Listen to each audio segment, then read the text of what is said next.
some reason, I couldn't update my titles.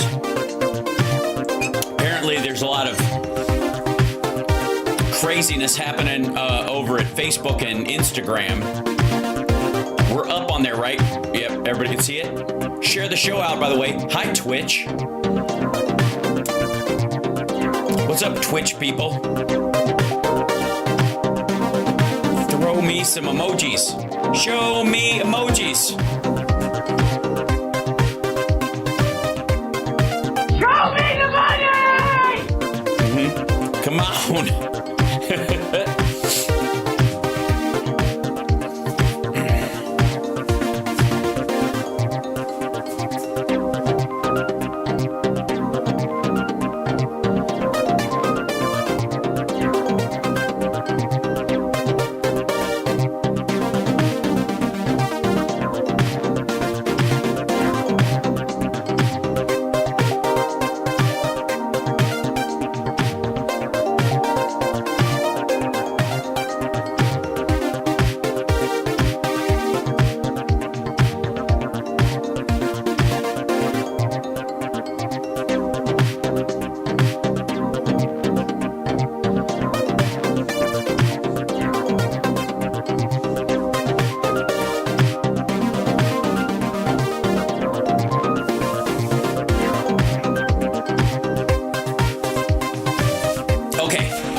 I'm here. Hold on. Overhead lights still on. Still a lot of finagling running around. Welcome to Hal Sparks Megaworldwide, the greatest live stream in the history of live streams. I'm your host, Hal Sparks, and I will be Hal Sparksing for the foreseeable future. Hi, chat room. Let's go straight out of the gate to you guys. What's going on? How you doing? Sorry for the belated entry, but apparently there was internet shenanigans going on today, both at Facebook and Insta, and lots of shuffling going over there. Also, just for the record, on YouTube, there may very well be a post-election political hampering going on. Yes, a muffler, as it were, put on them. So I don't normally suggest you do the notification bell, but you might want to do that coming up. That's up to you. I don't need to track you at all. Just saying. Just hit the like, share the show, all that normal stuff. That should help. I believe we can organically, punch a hole in the algorithm myself. Now, I will warn you ahead of time, chat room, and hello. Happy Wednesday to you as well, Christina. Hello there. Hey, all. Hey, Fran. What's happening? Yes, a damp ending, which is not good. So for those of you that don't know, by the way, let's just start with the fact that there's a couple things that we're going to talk about tonight that were clearly going to irritate me. And we had a great conversation this morning with Phil and with the Major. And we were talking to the Major about kind of the Latino vote and how this might come as a shock to some people on our side of the aisle, but religious, ethnic, and racial groups are not totally homogenous. Sometimes diversity is their strength, also possibly their weakness, depending on your attitude about it. But in particular, it's a matter of a self-selecting subset when you're talking about people that make it here. And one of the reasons, and I don't know why it took me this long to figure this out, I honestly am a little mad at myself, that part of this conversation about the caravans and the story about the caravans and the distraction that was the story about the caravans was a way of, in many ways, of luring Democrats specifically into focusing on the impoverished people who hoof it up here. That is an image that is scary to Republicans, but pitiful to Democrats. People, you pity them in that situation. Anybody who would walk 1,000 miles to make it to the United States and all that. And by God, hold on, I'm going to go live on Instagram. It wasn't up, and it's better. Are we live? Hold on. 3, 2, 1. What they are doing in that particular case, and hi Instagram, I'm sorry if you're coming to this conversation late, but you can go back to YouTube, infotainmentwars.com, and check out the fuller part of this conversation. But the idea, why did they push the concept of caravans? Why did Trump always push this caravan thing when it was largely bullshit and was shockingly lame in how it turned out? Like, of all the alleged millions crossing the border, every time they would show a caravan of sorts, there were, I think, 4 of them specifically that we saw or that they talked about. They were always 500 miles away. There was never like, oh shit, the caravan arrived, right? Even during Trump's time, they were always just crossing the southern Mexican border, not our Mexico-America border, but the southern border into Central America that Mexico has. And they were always that far away. And yet they talk about it, right? And like it's imminent, like it was shocking. Why is that? Well, on the one hand, with Republicans, scary bunch of poor people who can't afford a plane ticket are walking here. And look how brown they are. Like, okay, but it kills 2 birds with 1 stone. The second one it does is paint a picture of the idea that the vast majority of people crossing the southern border are pitiable people who are walking across great lands towards salvation. When in reality, increasingly over time, that became a smaller and smaller group of people comparatively, and a lot of people were buying their way to the front of the line and paying coyotes and others to get them across the border. This includes, Chinese people crossing. Is why the statistics about it were all over the map, right? But it also created this, this generalization on the behalf of Democrats that when we talk about migrants, that's who we're talking about. That at the southern border, it is the result of caravans or scattered groups of people. Yes, wretched refuse. The illusion, I would argue in this case, of wretched refuse in this particular situation, right? And the caravans were a bait and switch. Now it's obviously, that obviously they are. It's very scary to Republicans, and then, but to again Democrats, that became the primary image of what most Democrats think of when they think of the vast majority of migrants coming across, right? Yeah, especially during Remain in Mexico, exactly. And what that did was that fed the fears that they would use to motivate voters on the right, and then it tied the hands of Democrats who would try to have even a marginal, policy proposal when it came to immigration, because what's the mental picture? What are they fighting for? When we talk about, securing the border and all that kind of stuff, what's the first thing that people picture? Impoverished groups of families, women and kids coming across the border, the people who are in the caravans you saw. When in reality, at that point, because there was such an industry of caused by, I would argue, Title 42 and Remain in Mexico, of the cartels, transporting people across the border, that it became such an industry that the people who were actually making it through were the ones that could afford to pay their way. They were not the quote unquote wretched refuse. They were the first out of whatever country we're talking about. Yeah, the illusion is that the vast majority were people escaping regimes, and that's how we think about them. And when we're considering people who are in that situation, the asylum seekers, that's who we're talking about. That's who people on our side are always talking about, having sympathy for, wanting to help, who are coming here for, economic freedom and political asylum and, just generally safety for their family and their children, right? This is how we think about it.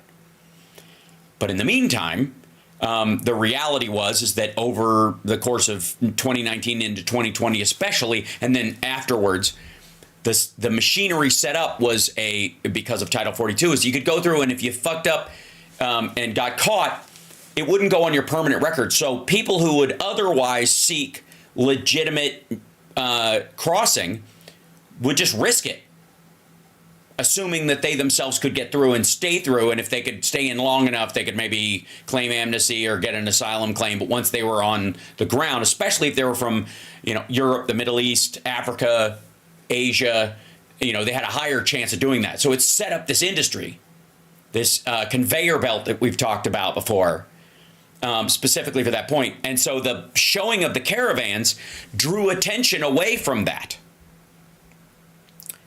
and created a false narrative that Democrats were forced to defend every time they just wanted to have normal border policy. Because the minute you start talking about it, the image conjured in the head of, of the, I wouldn't say average Democrat, but the slacktivist progressives was, oh, how dare you? Right? So it created a false narrative that weaponized your empathy. And it's so obvious now in retrospect. But that is something just to keep an eye out for in the future. And this is why I avoid the kind of standardized jargon that you see in the political sphere a lot of times, why I try not to default to those kind of sayings, whether it be, Black Lives Matter or Medicare for all, those kind of things. The meaning behind them may be well. However, it ends up being a password by which people who do not actually share your values can elbow their way past you in a conversation, acting like they actually believe that, saying all the right things, but not actually believing or willing, or in this particular case, being willing to make progress in those areas. The very same people who say that are the very same people who, are stopping the Dreamers from getting, permanent status. If that makes sense. So, now, we have a lot to cover today, and I apologize right out of the gate for how gross the first one will be. We haven't talked about this dickhead in a long time. I don't mean this dickhead, because he is, but, and awesome choice of shots, great fucking thumbnail.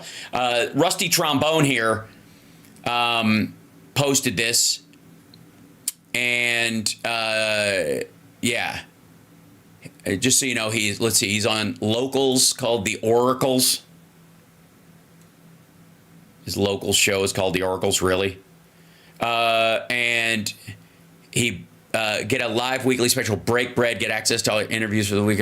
Break Bread, Jesus Christ. Like, he's just usurping like chunks of Christianity. I don't know that there's a nunt in this one. This is old footage. It might be he's just got bullfrog neck in this situation, but we will see. And if it comes up, I will do what I can. This is just old bloaty Trump. This is old footage. So, and again, it says doesn't hold back. Trump just said what we all think, which, by the way, I think he's probably going to be talking about the Syrian, like, this isn't our fight. We should stay the fuck out of there, so that ISIS can grab a toehold again. ISIS is here and they're fighting each other. I said, why don't you let them fight? Why are we getting in the middle of it? Whatever's happening in Syria. Okay. Okay, first of all, I don't know why he's on double time from an old clip. He at that point, he was speaking very fast anyways. I guess there's a short attention span issue over there. By the way, is he rotting right in front of us?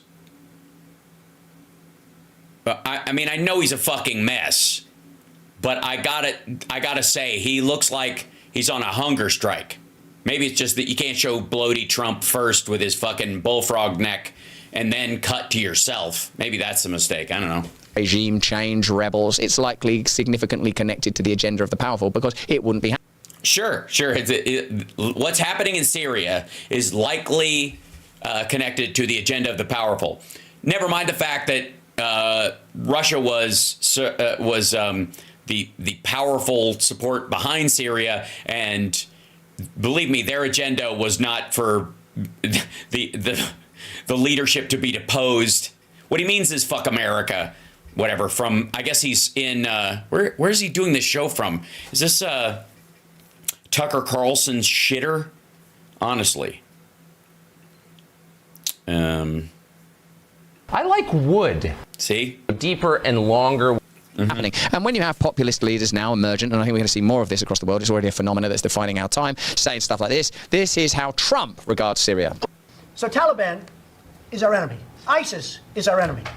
This asshole freed 5,000 Taliban fighters. This is old. We have an area that I brought up with our generals 4 or 5 weeks ago where Taliban is here, ISIS is here, and they're fighting each other. I said, why don't you let them fight? Why are we getting in the middle of it? Huh? He thinks like we think. Why are we then? That's what frightens me more than anything is when, like, you know, before Russia Ukraine. Hey, real quick, asshole, before you get on your dipshit roll based on something that, you know, a clip from years ago that he was wrong about at the time, like, let me just float something. ISIS is over here. Taliban is over here. And in between are Kurds, innocent people who did nothing. Then what? What, fuck them because of geography? Yeah, and I think it's 2x speed too. This is their post. I have not sped this up. And let's see. Is it automatically sped up on? Nope. Wait, custom speeds. What? Nope. 1x. That's it. No. It's normal. Sleep timer. We might need that. That's probably true. Stable volume, ambient volume. Subtitles off because fuck him. Don't need it. We raise the quality. Nah, this is fine. Do you need to see him any crisper? Jesus. There you go. Can't start a war with Russia, and they got nuclear weapons, right? You think, no, they must know stuff I don't know. But that is true. Don't start a war with Russia. They've got nuclear weapons. Like, we've got nuclear weapons too. What do you say? How about this? I got one for you. Don't side with India on stuff because Pakistan has nuclear weapons. Right? They've threatened people that have shored up Modi, right? So do you invite Modi to the White House because Pakistan has nuclear weapons? God damn, this is stupid. Same from think back to the beginning of the pandemic. How can they have tested their medicines and the impact of their medicines, if you want to call them medicines, over a 5-year, 10-year period when they ain't had 5 years or 10 years to trial it? They can't have done. So when you're in... All right, again, made up mix of facts. The Johnson & Johnson vaccine was a standard vaccine, which was tested over 5 to 10 years for rhinoviruses and for, flu-like viruses, and that was the technology you're talking about. The 5 or 10 years that they've been working on the new system that the new ones was humping along for 5 or 10 years, but it never got its break to actually work on it, to actually produce vaccines based on it. He's talking out of his ass. Instincts. What is your instincts? Your instincts are based on bullshit in this case. Instincts is your access to information and awareness that is transcendent of their ability to control you and manipulate you through... No, it isn't. Oh, you dumb motherfucker. Your instinct, in the case of a grease fire, based on all your experiences before, or what your brain might be telling you is, oh, fuck, there's a fire, throw water on it. But apparently, big fire extinguisher, big sand, big baking soda, big towel wants you to stop, trusting your instincts about water. Fuck you. Yes, your pineal gland is telling you this is how you solve this problem. And it's right all the fucking time, you rapey scumbag. The fuck out of here. You know what? My instinct when a woman says no is to not keep trying to fuck her. And apparently, you and I have divergent instincts. Now I would argue, and I would be curious, which of our positions about this is mine simply because I'm a man and I've been taught to be civilized in modern society? And his instinct is true? Or is my instinct to be respectful of somebody else's boundaries, natural to who I am and connected to my deep and abiding, linkage to the Akashic records or whatever the fuck, and his are learned by big rape? Good Lord. Propaganda. And what Trump does, as the American mystic, as I've described him... The American mystic. Oh, come on. Really? Shit. When did he start calling him this? The American mystic. Okay, well, that's the kind of talk that makes you shirtless in a guru robe that you got off Etsy. He reaches into, why are we doing it? It's like common sense, isn't it? It's somewhere between common sense and a level of genius that's difficult to like understand. Why are we getting involved, Taliban and ISIS? Now, Taliban, ISIS, we can help you with this dispute because somehow or another our interests can be represented. Now, when I say like affection, he's... Again, what do you do when there are people, innocent people, in between those groups? Now, you could say, still none of our business. Just a matter of geography. Fuck them. But say so. Say it. Don't be a coward about it. Go, hey, that's, this stuff kind of happens all the time or whatever. We may, it may happen when we don't know about it. So just because we do know about it, I don't think morally we have a responsibility to get involved. Say it. If that's what you believe. I happen to believe that if an aggressor is acting on someone who is innocent, or if an innocent person is caught between two aggressors and you can't help and you don't, that puts you on the side of the aggressor. And if you want to be on the side of the aggressor, fucking say it. Not our mystic. You don't understand what I mean by mystic. I mean conduit of deeper truths. Mystic doesn't mean savior. It doesn't mean that. There is one savior. There is one savior. Mystic, conduit. He means me, by the way. Of truth, access to ulterior and obfuscated and obscured information. And it's interesting. Watch him. Let's go back to look how he's talking. Like, look at how he's talking compared to Joe Biden. Remember Joe Biden at the beginning of the show. Thanks to the way I've governed, we've weakened Hezbollah and Hamas. Like, it's like bullshit. Do you not know? Do you not know how to read that? Have you not seen it enough times now? Also, I guess he played a clip at the top from current Joe Biden. By the way, there's a couple of ways you can tell this is old Trump talking about a totally different situation, and he's playing on a loop, because look who's sitting behind him. The views on this, 55,000 views, allegedly, 5 hours ago. Believe me, it's getting the pump from our friends at RT. So Taliban is our enemy. And you made a deal with them to release 5,000 Taliban fighters before we got our personnel, our soldiers, and the people that helped us out of Afghanistan. Okay. ISIS is our enemy. We have an area that I brought up with our generals 4 or 5 weeks ago where Taliban is here, ISIS is here, and they're fighting each other. I said, why don't you let them fight? Why are we getting in the middle of it? I said, let them fight. They're both our enemies. Let them fight.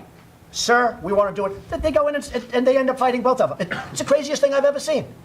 I think I would have been a good general, but who knows? I love it. He's perfect for our times. He's gone back to himself already. That's what I would do. That's what I would do. I think I would. Yeah, you're both gropey, egomaniacal, misogynistic, disgusting, self-involved addicts. Yeah, it's exactly what you would do. No wonder you fucking like him. Because he grabs the truth by the pussy, according to you. Have been a good general. Like me, I talk about stuff like I've been talking about like Navy SEALs experiences, like when. Yeah, it's awesome when you talk about Navy SEALs experiences. I mean, because it's pretty much the same. Being in Get Her to the Greek or whatever the fuck that movie was, and being a Navy SEAL. What's the difference? They're sort of clearing buildings, supporting like a domestic Iraqi army. I'm like, yeah, that's what I'd have done. How does this affect me? Like when I told my daughter Peggy about Hitler, right? I goes like, well, what was Hitler? I goes, well, Hitler was like a sort of political and military leader that sort of. Yeah, that's how I would describe him. Exploited tensions across Europe and economic He exploited tensions. Decline in Germany to rise up as the head of a populist movement using sort of anti-Semitic tropes that were kind of common across Europe at that time. Yeah, it was common. It wasn't his fault. I mean, he didn't, make big plays on him. It was normal. You know what I mean? It's just the slang of the time. Estimated 6 million Jews died in concentration camps, as well as millions of gay people, disabled people, gypsies, drug addicts, mentally ill people. And he sort of started various wars, notably Peggy, the war on the Eastern Front against Russia, which was a mistake while still trying to fight Britain on the Western Front of France and Belgium. Peggy went, he could have killed me! That was her response. He could have killed me. That's the only way she could make sense of it. That's how I said, yeah, that's my girl. All of this like history about. Sorry, you're raising your daughter to be as self-involved as you are? So the asshole doesn't fall far from the tree, is what you're trying to say. Politics. Also, she is only 6, so that's probably quite a heavy way to describe that story to her. Most coffee out there is based. All right, but let me sell some coffee to you. Eh? That's it. That's the whole clip, by the way. Shit. And it's a full whatever. And by the way, it's apparently what he used to look like when he was selling coffee before. I don't know what the fuck happened here.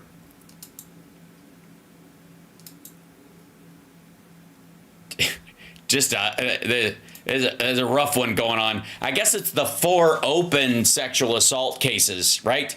That'll make you lose weight. But the essence, by the way, Trump just said what we all think. First of all, just said, this is when he was fucking president. Before. I want to say this is like 2018, for God's sake. And no, that's not what we all think. Because what we all think is, I think he's probably leaving out some crucial details, you fucking moron. Perhaps. Also, he was making a deal with the Taliban at the time. Or he did a year later. What was he just going to... If ISIS had won, would he have made a deal with them instead?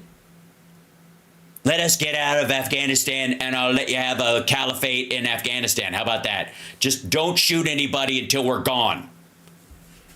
Fucking his negotiated conditional surrender. Good Lord. Anyway, so you can see why bit wound up. Now, it's almost like we're just like the world is trying to knock me off my serenity stool, where I can calmly sit here and laugh to myself about the craziness of the world. Because, and maybe not. Maybe this will just be. We'll see how this plays out. This isn't that long either. This is a short clip, so I feel like they're trying to bait me by them. Ladies and gentlemen, the most miserable man on the internet, Greg Kelly. It's Jamal Bowman. Greg Kelly sets Rep. Jamal Bowman straight for his rants against white people. On Tuesdays, Greg Kelly reports, Greg discussed, this is the description of it, discussed politicians who've been in the line of fire, talked about Rep. Jamal Bowman's rant against Daniel Penny, and more on Newsmax. Oh, the guy who was choked the guy out in on the subway, right? Well, the United States Capitol, despite all the crummy people who... There have been great politicians who've walked the Capitol halls. Okay, look, obviously this asshole does not know the rule. No poetry in a chyron. Lower thirds are not the place for you to work out your prose. Get to the point, you sappy asshole. Work there, it's a beautiful building. And there are some good people as well, right? There got to be. I know there are a few, and you know who we like and who we don't like. And it's hard to believe, but maybe not so hard to believe. There are some heroes in the mix, right? You never know where you're going to see a hero. Remember when Steve Scalise and the baseball softball team from the House was shot up, and some of those guys really sprang to action to help save him and to shield others? It was amazing. Jesus Christ, what is wrong with you guys? Why are you showing footage of Scalise being rolled away after being shot on a fucking gurney? Excuse me, you do realize, like, Syria just fell, and I think, yeah, Israel bombed Syria 350 times in like 24 hours, and you're just hard up for shocking footage? And being a congressman can be a dangerous job. From time to time, they get shot, and from time to time, they're heroes. In Washington, D.C., ruthless, fanatic violence erupted in the halls of Congress. 3 men and a woman believed to be members of the Puerto Rican nationalist gang that in November 1950 attempted the assassination of President Truman opened fire from the visitors' gallery of the House of Representatives. 5 congressmen were hit: Ben F. Jensen of Iowa, Clifford Davis of Tennessee, Kenneth Roberts of Alabama, George H. Fallon of Maryland, and Albert Bentley of Michigan. Wow, that's a lot of congressmen who were shot.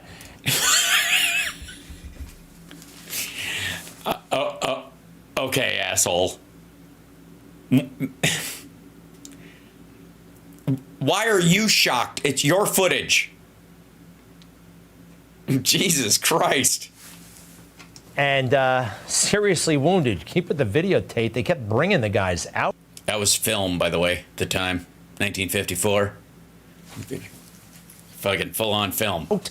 Very, very serious situation, one after the other. One guy, at least two guys almost died.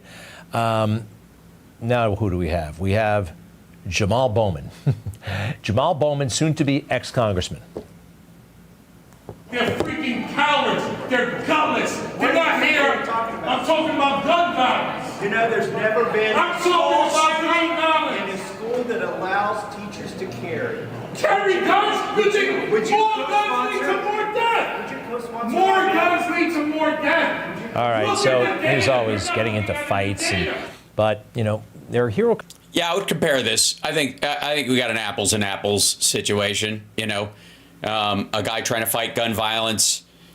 I guess I think this would put him on the opposite side of the Puerto Rican separatists who shot guys in 1954. Congressmen who help under fire, and then there's this guy who pulled the fire alarm. Remember the fire alarm nonsense?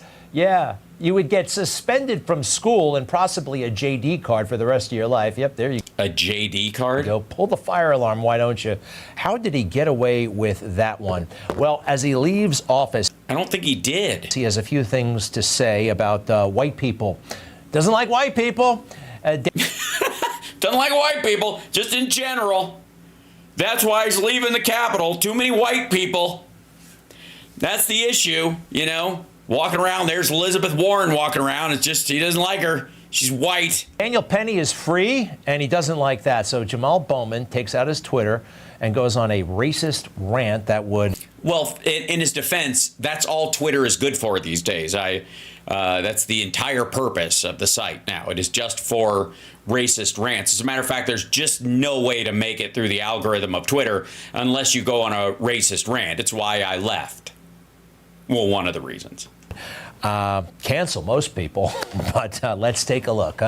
Jamal Bowman has this to say. He has, well, how are we doing Are you pushing the button yourself? What are you doing? this? So is this where the tweet comes up or no? No, yeah. Oh, he is. They got him a fucking Elgato. All right. Look at that. How long have I been saying? Get him a goddamn button of his own. Let him run his own fucking show from his desk instead of this is so good. Congrats. Like, when'd you get this? Was this their gift to you when Trump got elected? Congratulations. I'm so excited. This is a great time to tell you, Greg. You're losing your producer and you're going to run the show from your own desk. Dear white people, I don't know why I feel the need to keep talking to you. He's so nice, isn't he, to certain white people? I guess me. Yeah, definitely you. Not me, you know. I don't know why part of me still has hope for you and for us. Forget about it, pal. Some of you are too far gone. He definitely means me. But maybe enough of you aren't and will still join us in fighting to end white supremacy. Oh, would you stop white supremacy? There are 2 white supremacists in the whole country. Next slide, please. Yeah, and they're both going to be in the incoming White House. One of them specifically is going to be his deputy, national security advisor, and the other one's president. I am 48 years old, and I have seen countless incidents of brutal police violence and killings in my lifetime. The first black man I saw violently attacked on camera was Rodney King. Those officers were acquitted. Okay, what else happened to this guy? Next, please. It's a great show so far. There's a button on your desk, asshat. Push your own fucking buttons. I'm just watching this just for him to be aggravated.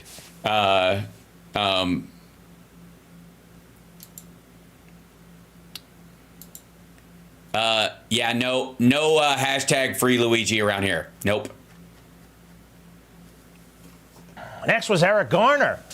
Murder in his cries of "I can't breathe." All he was doing was trying to sell a few cigarettes to survive. And oh goodness, he falls for everything. This guy. Hey, by the way, Rodney King was, what year was that? 1991. Okay, sorry, Rodney. What do you? Gosh, remember? Sorry. Why are you showing the footage except to enjoy it? Can't we all get along? Remember that? That was a good moment for him. I love that line. 2014. How many years is that? How many years? 23 years later. All right, this guy's so out to lunch. Bowman, that is. Next, please.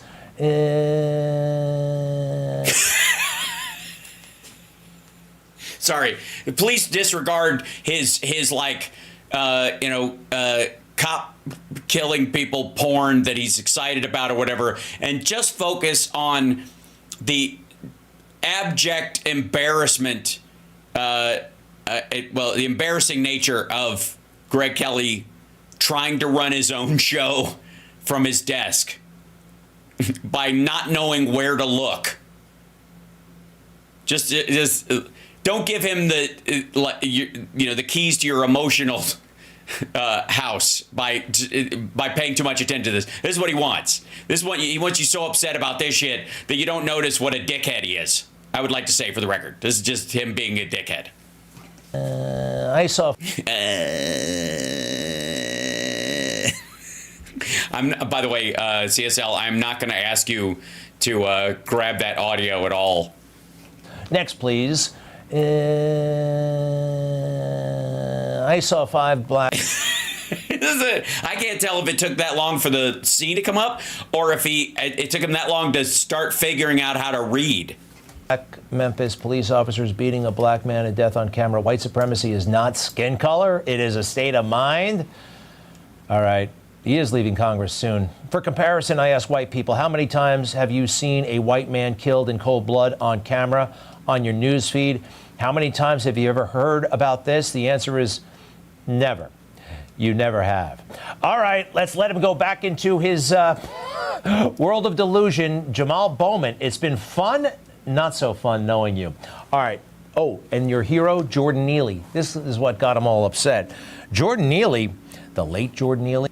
All right, this is Neely spews homophobic slurs in resurfaced video. I don't know, he puts this video up, so he probably tied it into something that was happening earlier in the segment, but his editors just don't bother to put it in there. Editors, he cut this himself. It was insane. Sir, yeah, rainbow. Angry Michael. See you, Michael.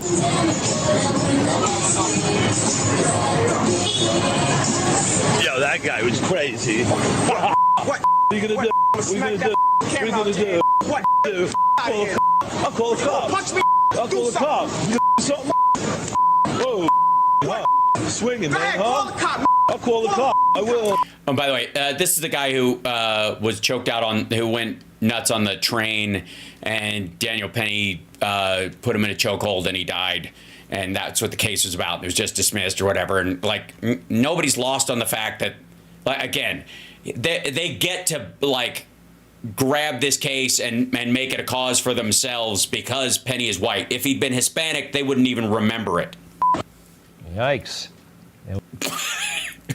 Look at it. This is Greg whenever he sees a black guy that close to somebody.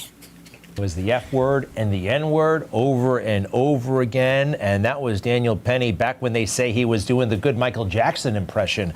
All right. Sorry he's dead. Also sorry he made a lot of mistakes. Be right back. Great. Awesome. That was a fantastic segment. Greg, you nailed it. Quality programming, really. I'm so glad they gave you control over the edits and the graphics on your show, and you didn't disappoint. It was all creepy bullshit, and we're all... Hold on, let's see if I can... I feel like he has to be... Is he never on screen by himself in his shit, ever? He's not, is he? Yeah. Is there a single shot of this dumb motherfucker? Yeah. All of his shots these days, like, they never go to a wide shot. Is it because you can see the garage door opener? Is that why, Greg? Is it because, like, I know why. Like, I run out of green screen right here. I'm not ashamed of it. It's because there's a window right here. You know, I guess what I got to do. I'm doing this out of my office, but I'm also, you know, I made a pretend spaceship. You made a pretend news studio. I don't actually believe there's a city behind me, you tit. But I'm fairly certain that they're boxing him in like this, like he's a fucking phone-in guest on his own show. And then they're just going to play footage because nobody wants to see a wide full shot of Greg Kelly, I don't think. Yeah, no, they're just bailing out. Good. So as disgusting as the video was and as run-of-the-mill stupid as it was for Greg Kelly, I really do feel like we got the most joy out of it we possibly could, which is a reminder that Greg Kelly didn't just become the most miserable man on the internet. He earned it. Okay? He earned it. That's his spot. So chat room, you're watching House Sparks Mega Worldwide. Like, subscribe, give a thumbs up, support the show. Now, okay, I managed to get through that.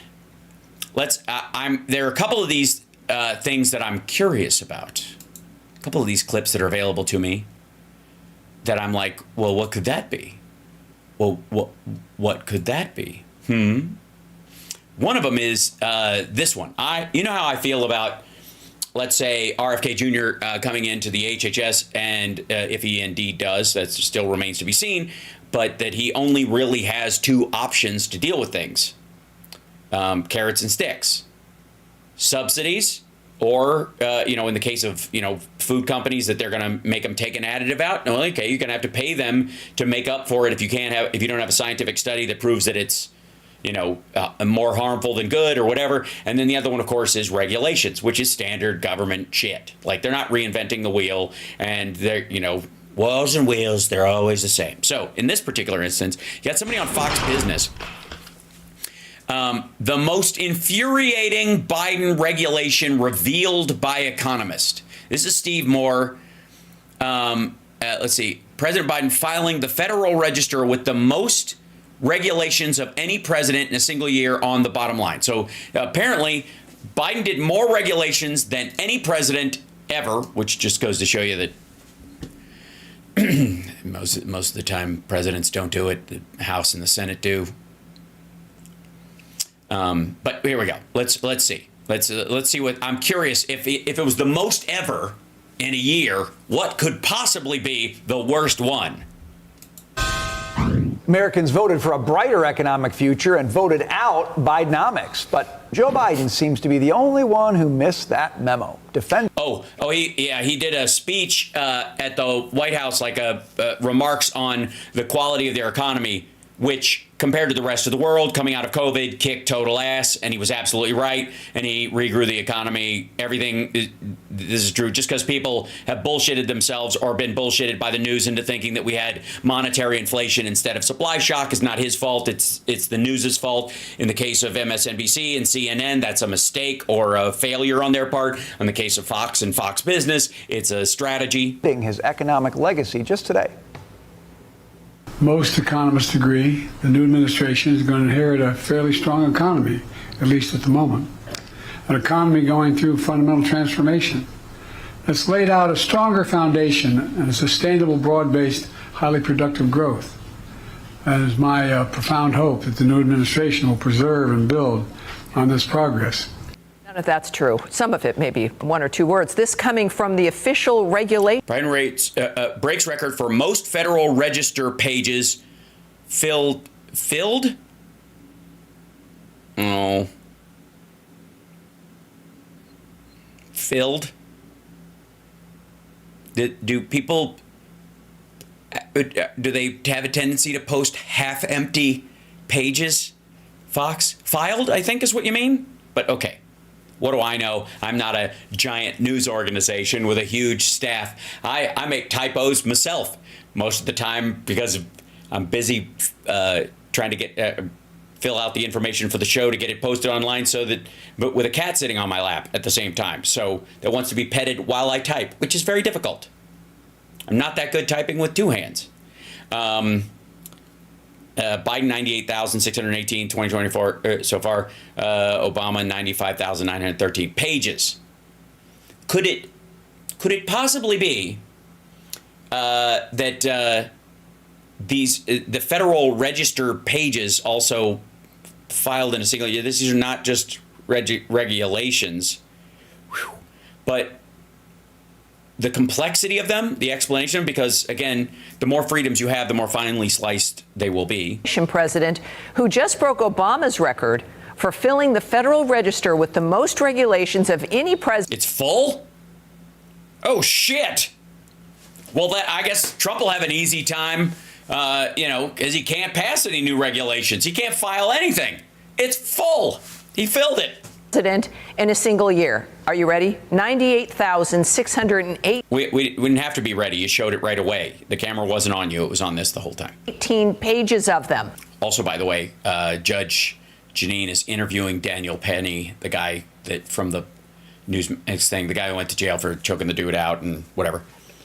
And he's on pace to surpass 100,000 pages by the end of his term, whereas Obama, in the final year of his second term, filled nearly 95,913 pages with federal regulations. Oh, good grief. All right. Joining us now, senior economic... Yeah, you realize there's not like... Regulations aren't like a single sentence. They have parameters, and those parameters can be very complicated, especially and by the way, more than likely, Trump's going to add a bunch of shit. I mean, think about all the stuff that, all the things RFK Jr. wants to regulate. Think about this for a second. Like, how much paperwork is that going to take? Scientific studies, you're going to put those in with them so you can reference them. You see what I'm saying? And then he's going to like finer and finer slice what additives are okay and when and all that kind of stuff. And he's not going to just do like, no more red dyes. Like, you think that's how it's going to work? Advisor to the Trump campaign, co-author of the Trump Economic Miracle, Steve Moore. There he is. Steve, regulation, not always everyone's favorite subject, but in this case, it is the key, because it's not just a lot of pages of regulation. Yeah, it is. It's a lot of costly regulations that hurt medium-sized and small businesses. Yeah, terrible. Because of the number of pages, I think that's what it does. Especially, this is going to reverse under Trump in a big way. What does it mean for the economy? Is it, though? Yeah, well, you're exactly right, Brian. I mean, by some estimates, the regulatory state is a $2 trillion additional tax on the American economy. $2 trillion. Or you could lose $5 trillion in productivity because people are being poisoned on the regular from their food and water. See what I mean? Or losing their hands at work and therefore not being as productive, certainly at typing in the future. And on top of all the taxes that we pay. By the way, when I first came into Washington in the late Reagan years, there were about 50,000 pages of the Federal Register. Now, if I look at your numbers right, it's close to 100,000. So we've doubled the size of the regulatory state with all these rules. And you made a... No. Okay. It was 50,000 pages a year under Reagan. So every 2 years he was putting in what Biden put in the last year, in theory. And I would like to remind you that the computer I had during the end of the Reagan years had 512K of RAM. Oh, sorry, of ROM. RAM, yeah. It had RAM, and then it didn't have any ROM at all. You didn't have a hard drive at all. You saved it on the hard floppy disks, which weren't floppy, except on the inside. They were floppy on the inside. That sounds dirty. Another good point, by the way, that, oftentimes the big businesses, the big corporations like regulations. You know why? Because it makes them more competitive. They can absorb the costs. A small business can't. So it plays in the favor. Wouldn't it matter what the regulations were? Of the big guys, and the little guy gets crushed. You know, I have to say, Under 98,618 pages, beg your pardon. Stephen, there is this sense that, and people maybe glaze over when you think about. Yeah, totally. Whenever he's on, I glaze over. That's true. It's mostly, I blame the jacket. Out talking about regulations, but Americans have learned through Trump about the importance of dealing with this. You know, the more regulations exist, the stronger government is. It is a symbol of the growth of government, No, ma'am. Excuse me. Let me give you an example.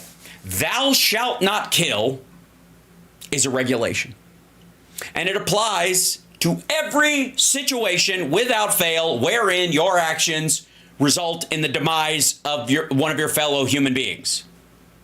Now, we in the United States bifurcate and trifurcate and sextuplicate, maybe, that number out into a bunch of different things. Yeah, like, well, it's not that you can't kill. You can kill somebody in self-defense. And if you do kill somebody, as a choice, you might have done it as an impulse. So therefore, it was a crime of passion. So maybe you won't do it again. You can be rehabilitated. If you planned on doing it, or if you killed a bunch of people, we're going to put you in jail for longer. You have more freedoms because you have more definitions and more regulations about what constitutes killing than if you just have one big rule. Now, if you guys want to go back to one big rule, feel free. Because I guess you would have to lock up every person who's ever fought in our military, technically speaking. Yes? Don't get me started on turn the other cheek. A blob-like entity that when you've got enough. Oh, by the way, the blob phrase has been, is their new phrase for the deep state.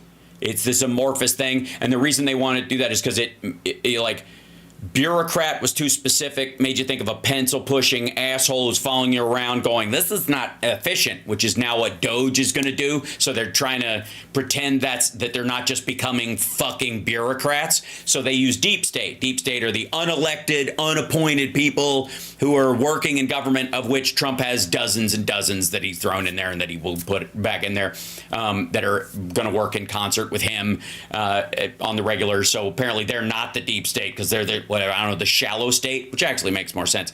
But the blob idea is that's supposed to make you view this whole thing as incomprehensibly complex.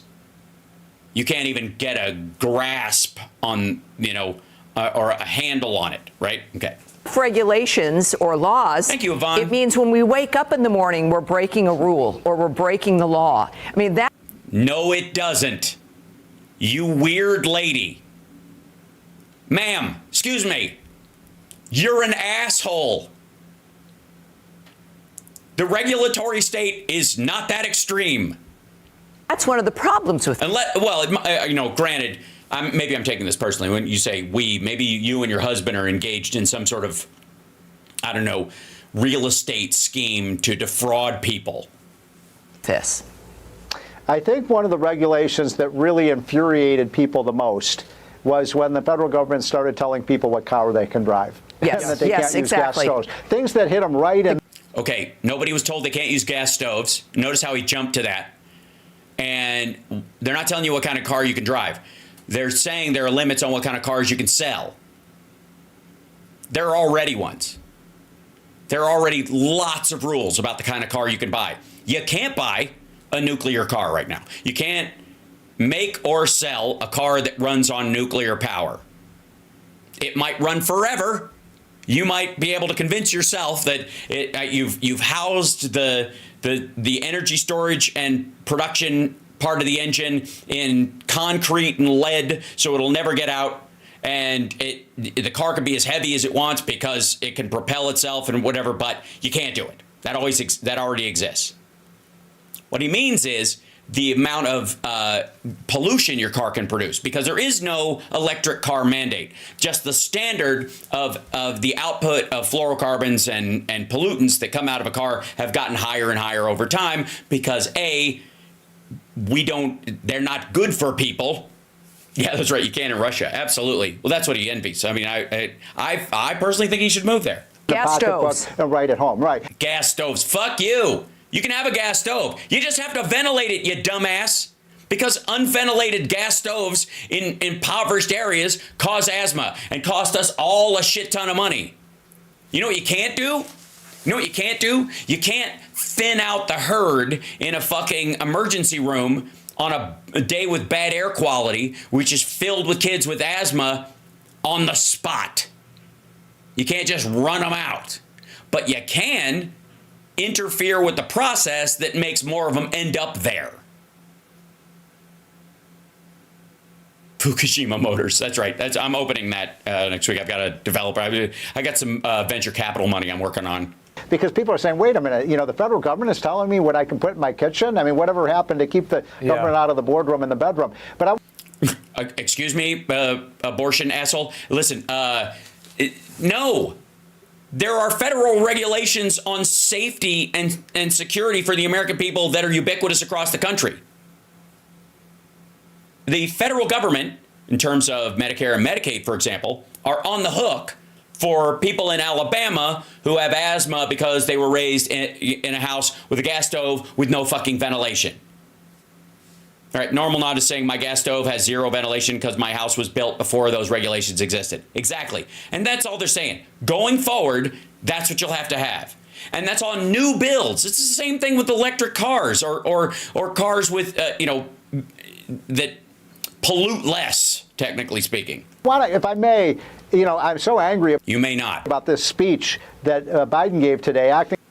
Good. I'm enjoying the fact that you're irritated. As if he's handing the football off to a great economy.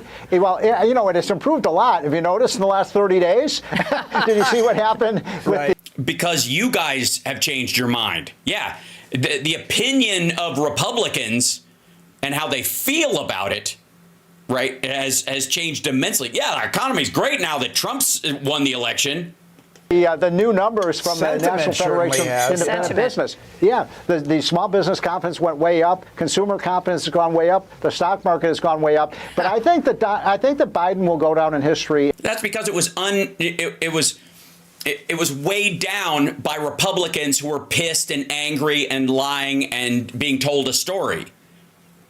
They changed their mind not because the material reality has changed. As a matter of fact, a lot of them are now finding out or know that his tariffs are going to cost them more money. Jesus. As a very unsuccessful president, probably the worst president in my lifetime, because he passed an infrastructure bill and the CHIPS and Science Act and the American Rescue Plan and got everybody vaccinated and everything back up, and he doubled the stock market during his time in office and had the lowest run of unemployment in 4 years. Now, keep in mind, in all fairness to Jeeves over here, he considers low unemployment bad because labor has too much leverage, and that's bad for business. So, of course, he genuinely thinks this. He genuinely believes this. Because of the 3 Ds: debt, deficits, and declining incomes for the middle class. Such a good point. I want to move to this, Steve. Yeah, except none of those are true. And the debt, a third of our national debt happened under Trump. With you, Canada's Justin Trudeau now promising to retaliate if Trump goes through with his proposed 25% import tariff. Yes, so in response, Trump gave a masterclass on trolling with his Truth Social post. Quote, "It was a pleasure to have dinner the other night with Governor Justin Trudeau of the great state of Canada." I just love this man. "I look forward to seeing the governor again soon so that we may continue our in-depth talks on tariffs and trade, the results of which will be truly spectacular for all." Stephen. Well, this is classic Trump. It really is. Yeah, it's ignorant horseshit. It's just dumb. It's infantile. It's like calling the Prime Minister of North Korea Rocket Man. Yeah. He's so clever at these terms, but Yeah, he totally is with these terms. No, he's not. And Canada did not, North Korea had rockets they were threatening to fire at the United States. They have been. They increased the number of nuclear weapons in their stockpile during Trump's time in office. clearly didn't. None of his interactions had slowed that approach at all in the case of Kim Jong-un. So he didn't gain anything from going over there and shaking his hand. It didn't benefit us at all. It benefited Kim Jong-un for a time, but they've just basically like shrugged it off at this point. And Canada did nothing to us. Other than, I guess, the fact that Melania thinks Justin is cute. When I was growing up, there was a famous book by Alex Haley called In High Places, a real classic, and it was about, will Canada become, another U.S. state? But I think the point no. that Trump is making, though, is important. Look, if you want zero tariffs, you can become part of the United States. We don't have tariffs. Canada doesn't. California can't put a tariff on Oregon. We're a 50-state free trade zone. And he's also saying, look, keep the drugs out of the U.S. Hang up. Drugs aren't getting into the country via Canada at all. Keep them out. And why would Canada be on the hook for what happens at the southern border of the United States? This stuff coming in through Mexico or in through the ports where most of the fentanyl that enters the country comes in via American citizens and through the ports. Vast majority of it. Help us fight the war against fentanyl, and we won't put a tariff on. What part do they play? For real? Has he ever gone anywhere near this? I mean, fuck this dude, but has Trump or anybody around him gone anywhere near the idea? Well, Canada is this huge source for one of the precursors, or because of their relationship with China and Vancouver, it's flooding in through Washington and coming in on, their fucking boats coming in along the, down the, across the, Oregon, and throwing bales of drugs into the water, and they wash up on shore, and children find them, and they're rainbow colors. I mean, what's so difficult about that? Yeah. Well, one, it's impossible to stop something you have no part in. You fucking weirdo. God damn, this is childish. Yeah, it's not difficult, I think. Yeah, it is. It's very difficult for a country that it does not participate in the trafficking of fentanyl or the production of fentanyl or the buying and usage of fentanyl in the United States to do anything about it. Honestly, the fuck are they talking about? Trudeau understands this. Nobody's been home in the United States for 4 years, and they're now being reminded that Daddy is in fact back. All right, Steve Moore, thank you. Jesus Christ. Can you guys keep your daddy issues off the air? Yikes. Daddy's back? This is Fox Business. Look, I get that whoever the fuck is on before Fox and Friends on Saturday mornings can talk like this. Because this is like Fox Romper Room. But in all honesty, and did somebody say he went to New Trier too? I mean, it doesn't surprise me. Did I put him in a locker at some point? I mean, I wasn't that kind of guy, but it came up a couple of times. It's mostly retaliatory, although nobody actually put me in a locker, so I don't know how this would have worked out. Maybe I just probably snagged his girl. That's probably what happened, or somebody thought was his girl, because obviously she wasn't. The worst one was apparently what he said was the electric car mandate, which is not a mandate at all. It's just lowering emissions. And what they mean is anti-pollution stuff. Anything anti-pollution they're against because it costs businesses money. Now, the reality is that Europe has more stringent laws about that. And if we're going to sell our cars there, or if Japan's going to sell cars there as well, or South Korea is going to sell their cars there, they will match the standard of the high watermark. So our standards even aren't as high as the one in some European countries. So it's not like we run up against them where they're like, oh, fuck, now I got to double what we're doing to sell our cars. Like, our cars are already made to the standard so we can sell them overseas. If we were the high watermark, you could say, okay, tamp it down to what the generalized thing is, but we're not by any stretch. And it's not going to change a fucking thing. All right, so let me get this out of here. And then there was another one. This is another Fox one. This is one of the things, like, they're just giving me these mystery clips. New York Times finally acknowledges primary cause of staggering migrant numbers. Biggest story of the Biden administration. Fox and Friends co-hosts weigh in. Let's see what it is. The primary cause. Let's hear it. Look at this. All new reporting this hour. As we learn the surge of migrants under the Biden administration. Yeah, I can barely see the wall for all the people. It's like a herd. Dear God. Is the largest in U.S. history, 60% of which are illegal. Griff Jenkins joins us with... Wait a minute. 60% of the people sneaking across the southern border are illegal? Why are 40% of the people coming across the border sneaking? A look at the staggering numbers. Griff, what do you know? Yeah, well, good morning. And Lawrence, this comes as probably no surprise to the entire nation who have watched before their own eyes the past 4 years of the border crisis. Fox has covered it.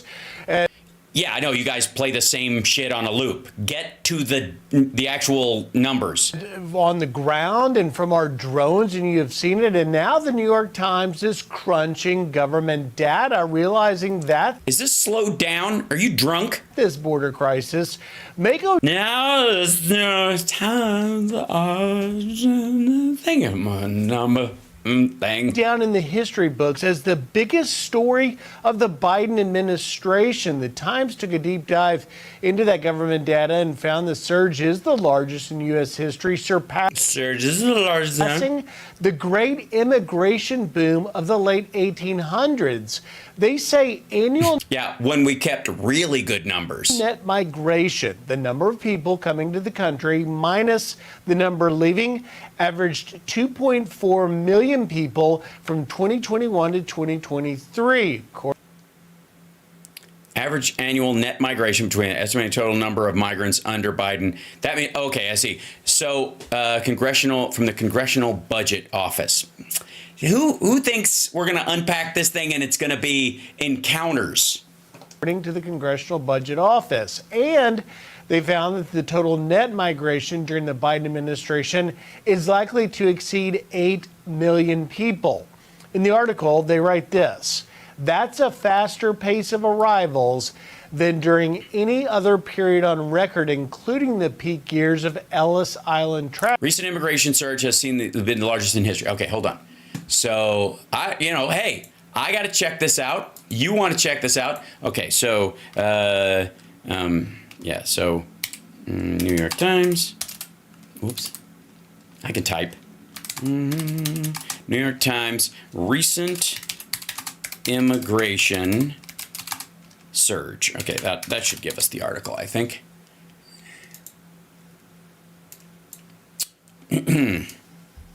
Recent immigration surge has been largest in U.S. history. Under President Biden, more than 2 million immigrants per year have entered.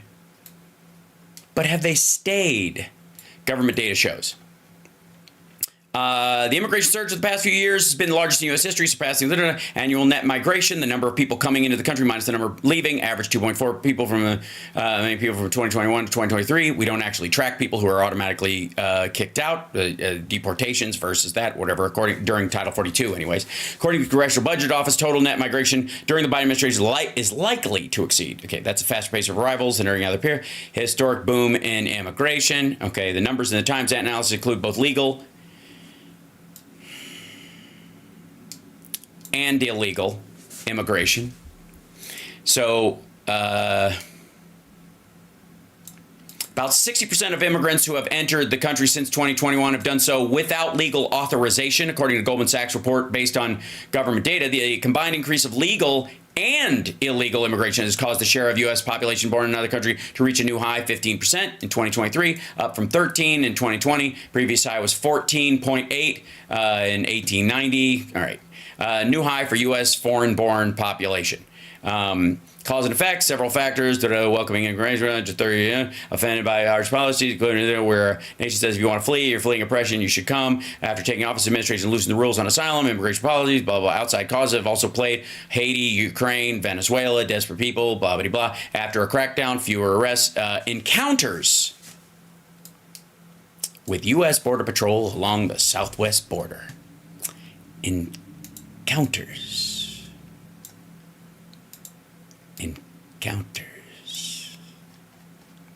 Scale of recent immigration helps explain why the issue has played a central role. Mayors and governors, both Democrat and Republican, have complained about the strain on local government. Chicago, elsewhere, some of the biggest effects have occurred in South Texas. And again, broom them the fuck out. Get ready, Texas. You're about to have the circulatory system of your entire economy in Texas torn out by the roots. 8 years ago, he won. Elsewhere, Democrats managed to outpace, including Arizona. Okay, voters expressed particular frustration, don't care, including Mr. Trump, spread falsehoods about recent immigrants, claiming they caused a crime wave. In truth, they haven't. Okay, similarly, the immigrants of recent decades who have come primarily from Asia and Latin America are climbing the economic ladder and assimilating into American society. By the way, that's the point I made this morning, that the idea about caravans coming is a bunch of bullshit.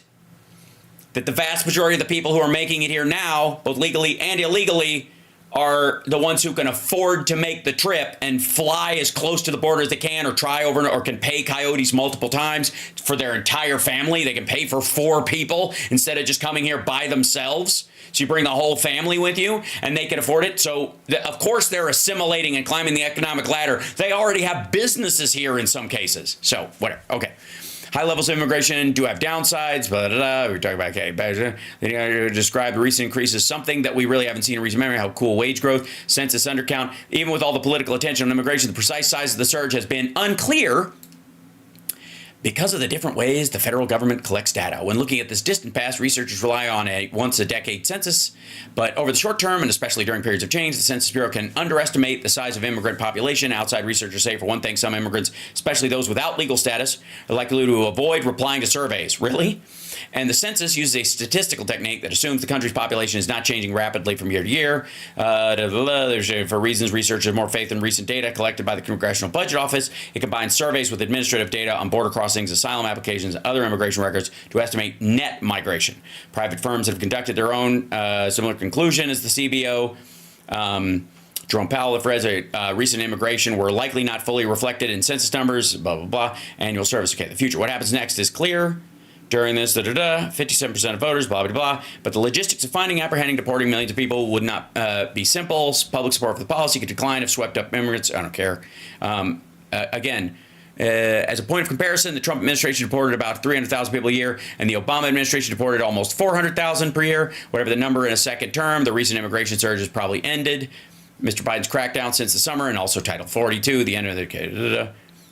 recent thing, more on the data. The Times analysis of recent immigration relied on census data until 2019 and a combination of census and CBO data since 2020. We work with experts in the government and elsewhere to pair the two data sets. The census data is based on surveys. The CBO data is based on both surveys and administrative records from immigration courts, border officials, and other government agencies.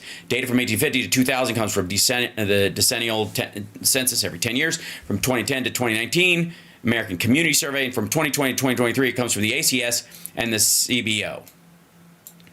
Outside experts, including those at the Federal Reserve, consider the CBO's recent estimates to be more accurate. Some experts do think the CBO estimate of 2.4 million is too high because it relies on administrative data that may miss some immigrants who return to their countries. You don't say. Other estimates are somewhat lower than those from the CBO. Goldman Sachs, for example, estimates annual net migration to be just about 2 million from 2021 to 2023. Recent immigration surge has been so large that central conclusions for our analysis remain even if the Goldman Sachs estimate is more accurate, blah, blah, blah. And in another way, our analysis understates the immigration surge because the analysis ends in July 2023. Immigration remained high for about 12 months. Then July of this year, foreign born share, 15.5. Runs the morning, Times flagship daily, okay, blah, blah, blah. Okay. So I need to see the CBO data.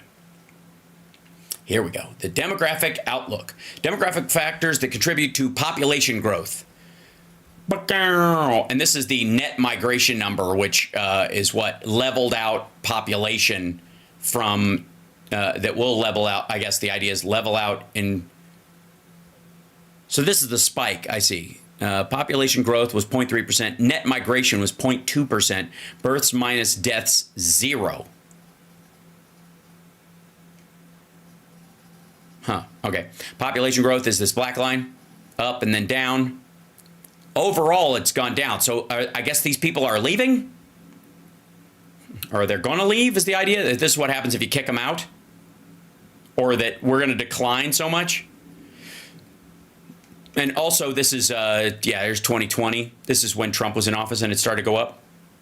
It ditched down like this. The last number is 2005, relatively close. This is projected at this point, I guess. 2024 population growth 1.2%, net migration 1%, births minus deaths 0.2%.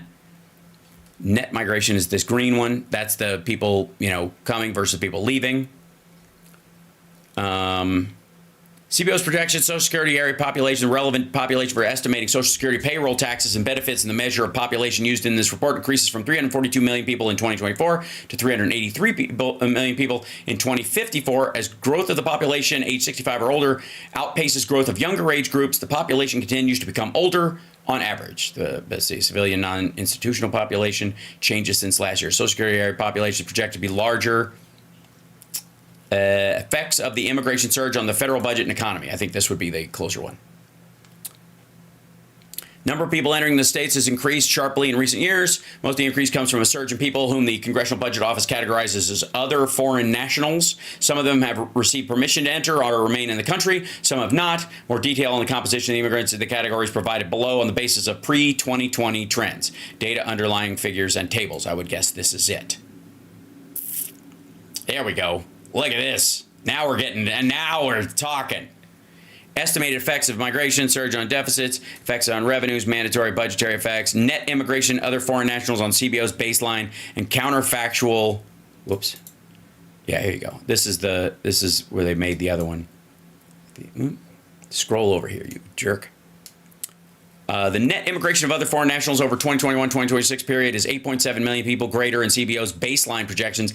That is under the counterfactual scenario in which net immigration of people in that category equals 200,000 people annually. Data source, Congressional Budget Office. Gee, who runs the Congress right now? It's weird. This is all we're going to get? The same graphic? You jerks. CBO's baseline.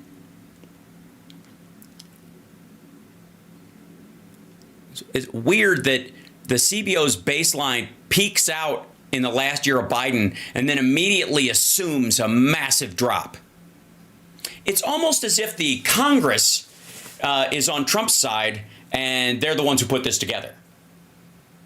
It doesn't seem weird to anybody that the projection for the first year of Trump is almost half of, or like 2/3 of what Biden's last year in office is, and then 2026 is 90, and then from 27 onward, it's 0.20. Like, we're going to get this figured out. This is the Congressional Budget Office. Do you think there's a thumb on the scale? Just saying. I'm going to go with yes. So, anyways, we looked into their baseline.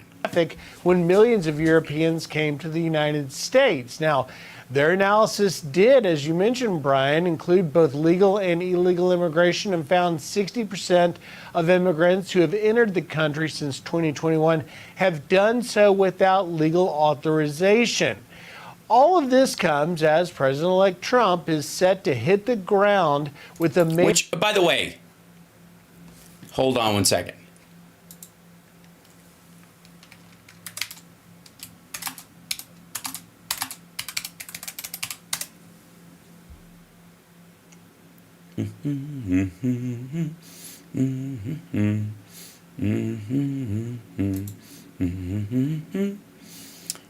That would mean, if math serves, hold on. So if we're saying, let's take their number as full, like 8 million people, that if there were 10 million illegal immigrants in the country in total, 10.3, I think is the number we were talking about, or 11 when Trump came in, and that number went down, and now it's we've added these people. Let's just say the aggregate of illegal immigrants is added to it. That means the absolute total at this point would be 14.3 million people. if you don't count legal immigration at all. You're just counting the undocumented or illegal population in the country, and even in that, they're counting. I mean, I don't know what the standard in the Congressional Budget Office under Republicans is as far as legal status of asylum seekers. If they're just going to assume that people that were given temporary protected status by the Biden administration, they keep calling them illegal, right? So I don't know which category they fall into, legal or illegal, in these numbers. But let's just go with they're illegal. Let's max it. That means that the number of illegal and undocumented people that have come into the country without the right to do so legally, or even that have been given temporary status or asylum status for a little while, still only puts the max number at 50 million. It's nowhere near 20 million, and it doesn't count for any of the people that left or died or COVID or any of that other shit. And it also assumes, by the way, that they all stayed.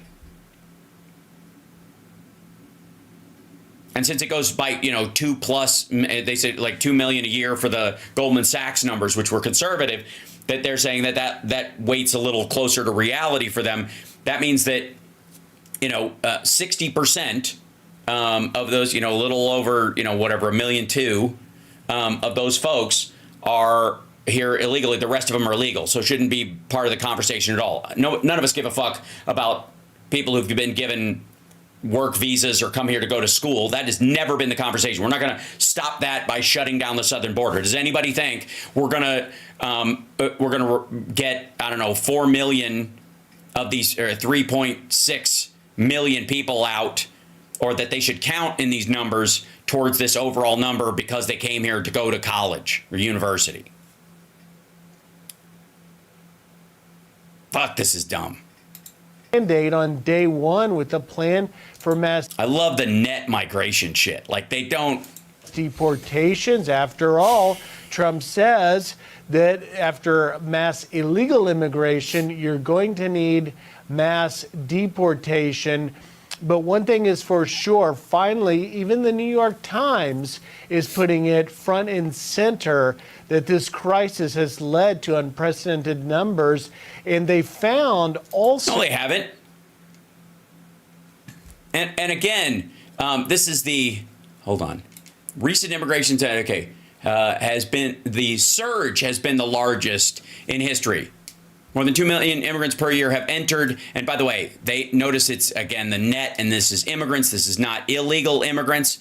Again, we have legal immigration. I don't know what the fuck they're talking about as far as the end of this. And if you'll notice, they're talking about 2 million people a year, 60% of which they say are here illegally, and that includes asylum, TPS, DED, whatever stuff the Congressional Budget Office thinks that the Biden administration doesn't have the right to do these stuff. But they're showing this line.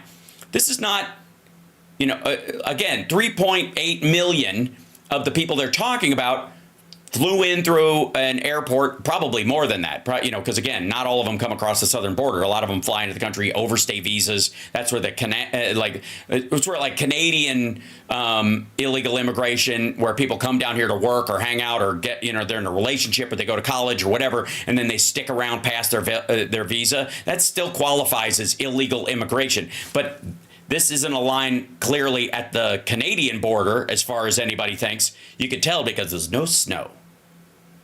I do appreciate that they come in single file. That is nice of them. You're right. Absolutely. Paul, that's true.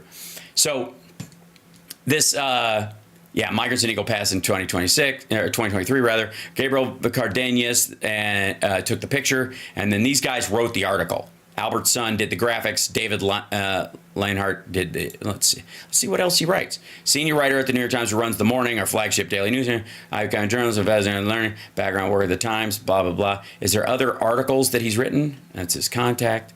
These are featured stuff. Longer commute, shorter lives. The cost of not investing in America. Latest recent immigration surge has been the largest in history. That's his thing. Iran's very bad year. We explain countries annus horribilis, what's happening in Syria. Bird flu explained. Barack Obama's big lesson. Wishful thinking on abortion politics. Democrats who won. Day after the election. We're covering how Trump won and more from them. President Trump again. It's election day, guide to election night, 2024 site, the race for Congress, Trump's hostility to democracy, book explains 2024 campaign. I don't know if this is all him or this is just a stack of stuff that he contributed on to. Because the text is too big because I'm showing it to you guys and it's brand new. But the faster pace of arrivals, including the peak of LSI. Okay, can I just do one thing before we move on to the rest of this horse shit?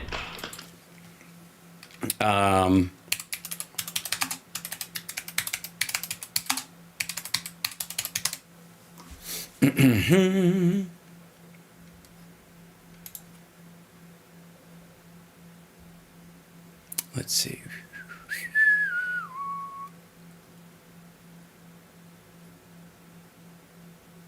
Considering this.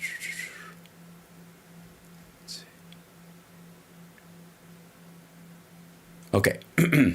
Let's go to the recidivism conversation. So this is from factcheck.org, breaking down the immigration figures. Encounters on the southern border of those. Here, let me try to blow this up so you guys can see it. Encounters on the southern border for those trying to enter the U.S. without authorization have gone up significantly under President Joe Biden. Government statistics show that in the initial processing of millions of encounters, 2.5 million people have been released into the U.S. and 2.8 million have been removed or expelled. Yes, you can read that number. You heard that right. Government statistics show, and this is February of 2024, when they're writing this. 2.5 million people have been released into the U.S. and 2.8 million have been removed or expelled. Did you see the lack of counting of for the year or whatever in the people who've been expelled versus the number that came in? Now, are they the same people? Maybe not. Maybe some asylum seekers took the part, the place of people who were here illegally from before. 2.5 million have been released into the U.S. 2.8 million have been removed or expelled. 2.5 million people have been released into the U.S. and 2.8 million have been removed or expelled. Some Republicans, however, have misleadingly suggested the number released into the country since Biden took office is much higher. Republican presidential candidate Nikki Haley suggested we have to send them back. Florida Governor Ron DeSantis said this. Tom Cotton said that Biden has allowed an invasion to occur at our border. Almost 10 million migrants have crossed into our country. I guess 8 is almost 10 if you count legal immigrants. And also migrants have crossed into our country. I guess that counts you getting off an airplane, right? Yeah, because of Title 42. Same day on CNN State of the Union, Rubio said 3.3 million people have been released into the country who arrived here illegally. But he also claimed Biden had a policy of releasing virtually 85 to 90% of any migrant that crossed the border, a percentage that would translate to to far more than 3.3 million. Other Republicans have said 85% of migrants crossing illegally have been released, figure that reportedly, according to Border Patrol Union, was used by Department of Homeland Security Secretary Alejandro Mayorkas in early January. The 85% figure is close to accurate for apprehensions by the Border Patrol for 1 month, December. But statistics for other months of Biden's term in office are much lower, as we'll explain later, because winter and because physical conditions, and also the 85% of a smaller number because they can process them versus 100% of 2 is smaller than 10% of 1,000. Okay, so 85% versus 10%. You see what I mean? DHS has released several spreadsheets of data on illegal immigration at the southern border. All of the figures in this story come from that data from the Office of Homeland Security Statistics, unless otherwise noted. Statistics can be confusing and a little messy. For one, the number of apprehensions at the border includes people who have tried to cross more than once. In fiscal year 2021, the recidivism rate was 27%, according to the most recent figures from U.S. Customs and Border Protection. That's up from 7% in 2019, which was prior to the COVID-19 pandemic. During the pandemic, the U.S. used Title 42, a public health law, to immediately expel border crossers, but without any criminal consequences, a policy that likely incentivized repeat attempts to enter the country. This is what I've been talking about the whole time. Okay. Biden stopped the use of Title 42 in May when the federal public health emergency for COVID-19 ended. And since then, the recidivism rate has dropped. It was 11% in August. Another issue with the DHS data is that the immigration cases can take years to make their way through court backlogs. The figures on what happens when migrants have come to the border reflect initial dispositions, as DHS calls them. In many cases, the final decision on whether a migrant will be allowed to stay or will be deported comes later. The information does not necessarily reflect the final disposition or removals in all cases. As a matter of fact, a bunch of them get punked right out. And they supersede it, just like, you seem healthy, you're alone, you're male, fuck off. That's how it happens most of the time. That is how, by the way, the Obama administration kicked out a bunch of people. The idea of how many people have been released in the country or how many have been removed, it's hard to know for sure because of the initial dispositions. Colleen Putzel-Kavanaugh, an associate policy analyst at the Migration Policy Institute, I've cited their statistics before. Am I losing you guys, or do you understand the point I am trying to make? I hope you are appreciating the depth of the conversation here, because I don't think you'll find it elsewhere. Like, subscribe, give a thumbs up, support the show, etc. Okay. Comprehensive figures are available through October, so to keep things as simple as possible, we'll present numbers for February 2021, the month after Biden took office, through October, unless otherwise noted. DHS data shows 6.5 million encounters at the U.S.-Mexico border in that time frame, a figure that includes both the 5.8 million apprehensions between legal ports of entry. Again, these are there are about 1 million people, I guess, who are encountered, but they also show up illegally at the actual entrance trying to get in. Okay. Let's see. There were 2 million people who appeared at immigration court. 2.5 million people, of those 6.5 million encounters by CBP, 2.5 million people have been released into the U.S. with notices to appear in immigration court or report to Immigration Customs Enforcement in the future for other classifications, such as parole. Certain others who have crossed the border by evading the authorities, they estimate there was 660,000 gotaways or unlawful entries in fiscal 2021. The agency would not provide any updated estimate. However, a DHS spokesman told us, under the administration, the estimated annual apprehension rate on average was 78%, identical to the rate of the prior administration. That rate would support a gotaway figure of about 1.6 million from February 2021 through October. The 1.6 million figure would bring the number of those entering or released into the country to about 4.2 million. The figures used by Haley, DeSantis, and Cotton, and that's why the 2.8 didn't create a net positive, or net negative rather, sorry. The figures used by Haley, DeSantis, 8 million or 10, are totals of all migrant encounters at the border, plus gotaways, and in Cotton's case, encounters at the northern border, coastal borders, and airports. Cotton's press secretary, Patrick McCann, told us the figures showed the senator was correct to say the number crossed into the country. And this is how they get you, folks. This is how they get you. But these claims ignore the DHS statistics show 2.8 million of the encounters at the southern border alone resulted in a removal or expulsion directly from CBP custody. And all the rest of the migrants encountered are not simply released. Most of the removals, nearly 2.5 million, were immediate expulsion under Title 42. And then they tried again, and they tried again, and they tried again. Hal never said illegally here is not a problem, check your ears. Yeah. I also don't, like the whole, no human being is illegal is a weird thing to hang on. It's a matter of jargon. It has nothing to do with the reality to the situation. And you can illegally migrate into a country. Do it in any other country. They'll call you the same thing. And again, in China, they call you Waigroren, which means outsider. They don't even say foreigner, which just means different. And simmer the fuck down. That's, again, if you're here illegally, you're here illegally. That does not make you less of a human being in that case. Unless, of course, you're one of those people who thinks that anybody who's committed a misdemeanor is somehow less of a human being. I don't immediately go there, and I think that's where people overreact to that phrase. Just saying. Unimportant, weird thing to hang on, jargon issue, not important to the conversation, doesn't solve the problem for them, doesn't move the ball down the field, doesn't end up with a full and abiding conversation. Does that make sense? Everybody okay? Except the ones that hate me for saying that? Okay. Now, the majority of all individuals encountered in the southwest border over the past 3 years have been removed, returned, or expelled.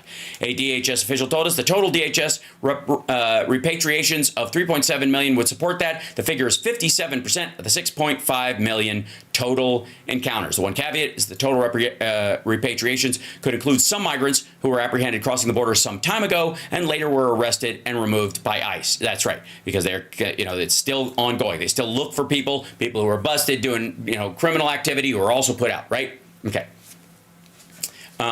Yes. We'll explain what happens when migrants arrive at the border and provide information on these statistics. So just letting you know.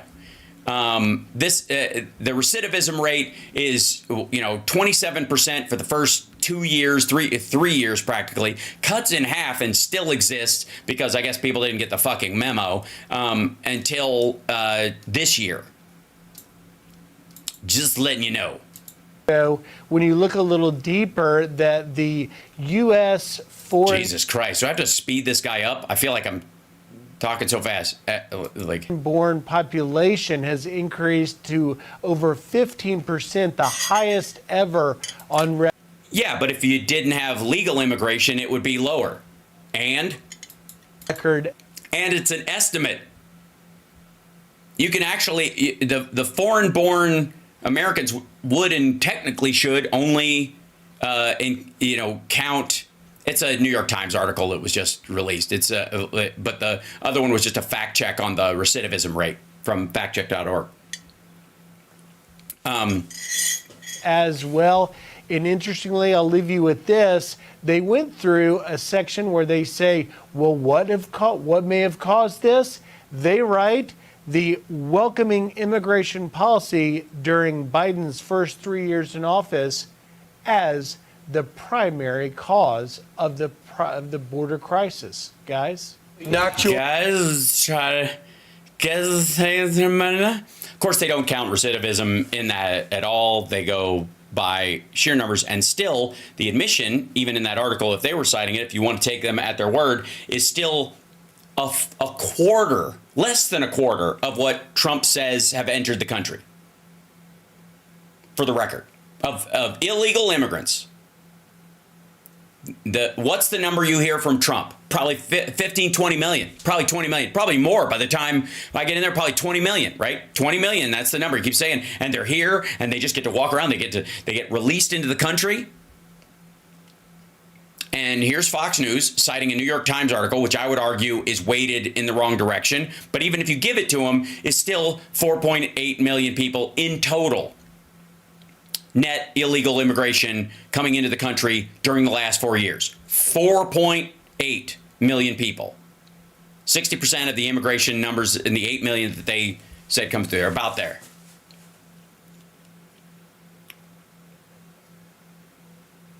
So for the maggots and trolls out there, all we have to do is agree on one thing, and I think we're on the same page. Is 4.8 million lower than 20 million? I'll give you some time. I know it'll, you know what? Use ChatGPT. It'll work out. It's not great with math, but it's better than you are. So that said, where are we? Yep, ta-da. That's right. They use Trump math, so they just multiply everything by a bazillion. Okay, I don't think we're going to do this whole thing because I will again get annoyed. Our dear friend Dick Wolf is back. And folks, he's a great example of those people who are allegedly on our side of the ledger, allegedly on the left, who curiously have almost identical talking points to MAGA and the Russians almost all the time. I mean, they use different jargon and they'll use different weasel words, but the general theme and the talking points are nearly identical every time. So this is Wolf responds. I don't know what the fuck he's responding to, but he's like, how deficits and the national debt rip us off. And it's in quotes. So I don't know if he's responding to that thing or if he believes it, but he goes, today's Wolf response, Professor Wolf discusses how the national debt and budget deficit is a tool used by capitalists to exploit the people. He does realize that one of the reasons why we run a debt and a deficit is that we don't turn a profit, that we de-incentivize profit over people's lives. That's how the debt gets accrued. And the vast majority of our debt is based on Social Security, which is a program put in place as basically a retirement insurance system for people who, I don't know, worked. Okay. Meanwhile, whatever. I don't know what his take fully is, but we'll see. Welcome, friends, to another Wolf Responds. We've all been waiting with bated breath. Today we're going to talk about the national debt. Many of you have written or communicated with us that you would like an analysis of what... Us? Stop saying us. It's you. You're by yourself. It's your channel. All this talk is about the government's debt, the deficits, and all of that. Yeah, all of it. You're quite right to ask. Either this stuff is never taught in school, or the newspapers either don't understand it, which you would be surprised how often that happens.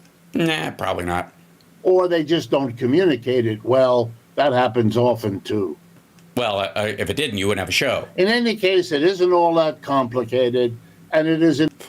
Oh, boy. Always beware of someone who tells you that the deficit and the national debt aren't all that complicated. If you want a fucking sign that somebody is selling you something when they argue against the complexity of an extraordinarily complex situation, that should be they're selling something. I'm just telling you. An important part of what's going down in this country. Yeah, man, what's going down? What's up? Richard Wolf, come on, man. What's going down? Tell us what's up. Damn, son. Tell us what's up and what's going down. What is going down? I wanted to... During Biden, it's been the unemployment rate, which is lovely. And that's why it's important for us to talk about it. That's right, because we got to talk about what's going down, man.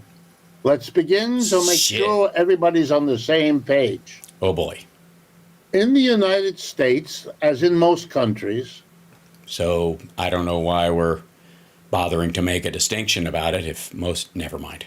This society, in its government, has given itself certain rights and obligations. What a bunch of assholes. What, a government gives itself certain rights and obligations? It sounds like exists. And these obligations and rights are given to the government by the government. No, in our case, it's we the people. It is these rights and obligations are established by the people we vote for, and in the codification of these things in terms of laws, and that's how they're carried out. And we vote for people, and yeah, the government just doesn't magically make shit up. I mean, it's based on the Constitution, which is based on the rights and privileges of the people itself that it oversees. But I'm just going by what exists. We go along with it. We vote in the elections, or we don't. Yeah, he means his viewers. Or we make a revolution to change it all. We've done those things.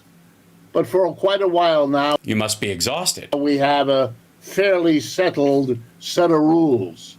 And under those rules, the government has certain obligations. It has to maintain an army.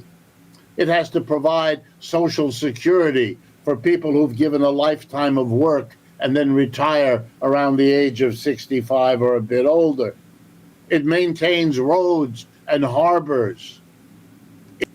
The bridges are just, never mind. It maintains public parks.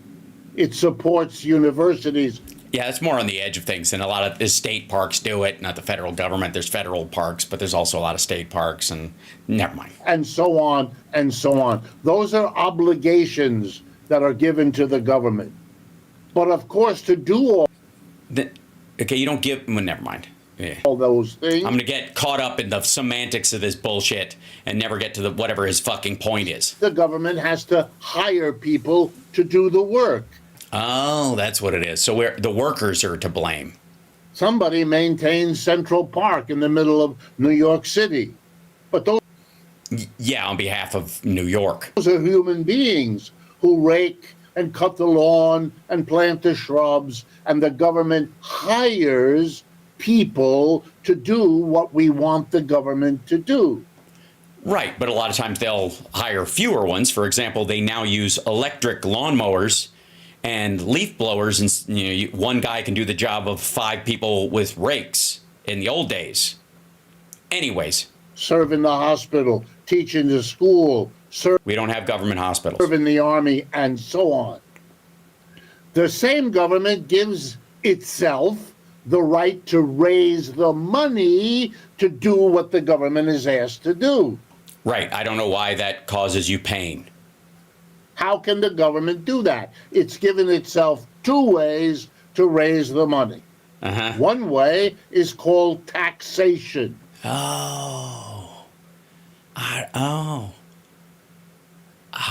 I'm gonna have to. It's gonna take me a while to absorb all this. What is the median age of this guy's fucking show? Because I'm guessing it's older than he is. The government can tax individuals and institutions like enterprises, factories, offices, stores, and so on. Why don't you say corporations? And finally, the government can raise money by borrowing it.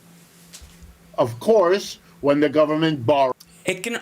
By the way, it can also lease lands and resources and get money from the exploitation of those resources. And that's, again, if you look at oil and gas and coal, even that's what happens. You lease the land. Even the airwaves are leased out to organizations over the years. There's a price you pay the government for providing that baseline. It has to pay interest to the people it borrows from, and it has to pay them back at some point. Right. Here's the simplest issue then. If the government spends a lot of money to do what we want it to do, and if the government raises our taxes to pay for it, then everything is clear. Could the government do that? Yes. Well, apparently not. Has the government sometimes done that? Yes. Are governments around the world sometimes doing that? Yes. Well, good. I'm glad we settled that or whatever. I still don't know why you seem angry about this particular point. But even more often, governments don't raise as much in taxes as they spend. What? When did that shit start? And when that happens, they don't have enough dollars here in the United States to do all the things we want the government to do. Well, then the government has to borrow whatever it doesn't raise in taxes. The difference between the amount raised each year in taxes going to Washington versus the amount of money Washington spends on all the things we want to do is called the deficit. Yeah, it's called the deficit. If the deficit is zero, it simply means... Then it's not a deficit. Sorry. Just legally speaking, I'm just...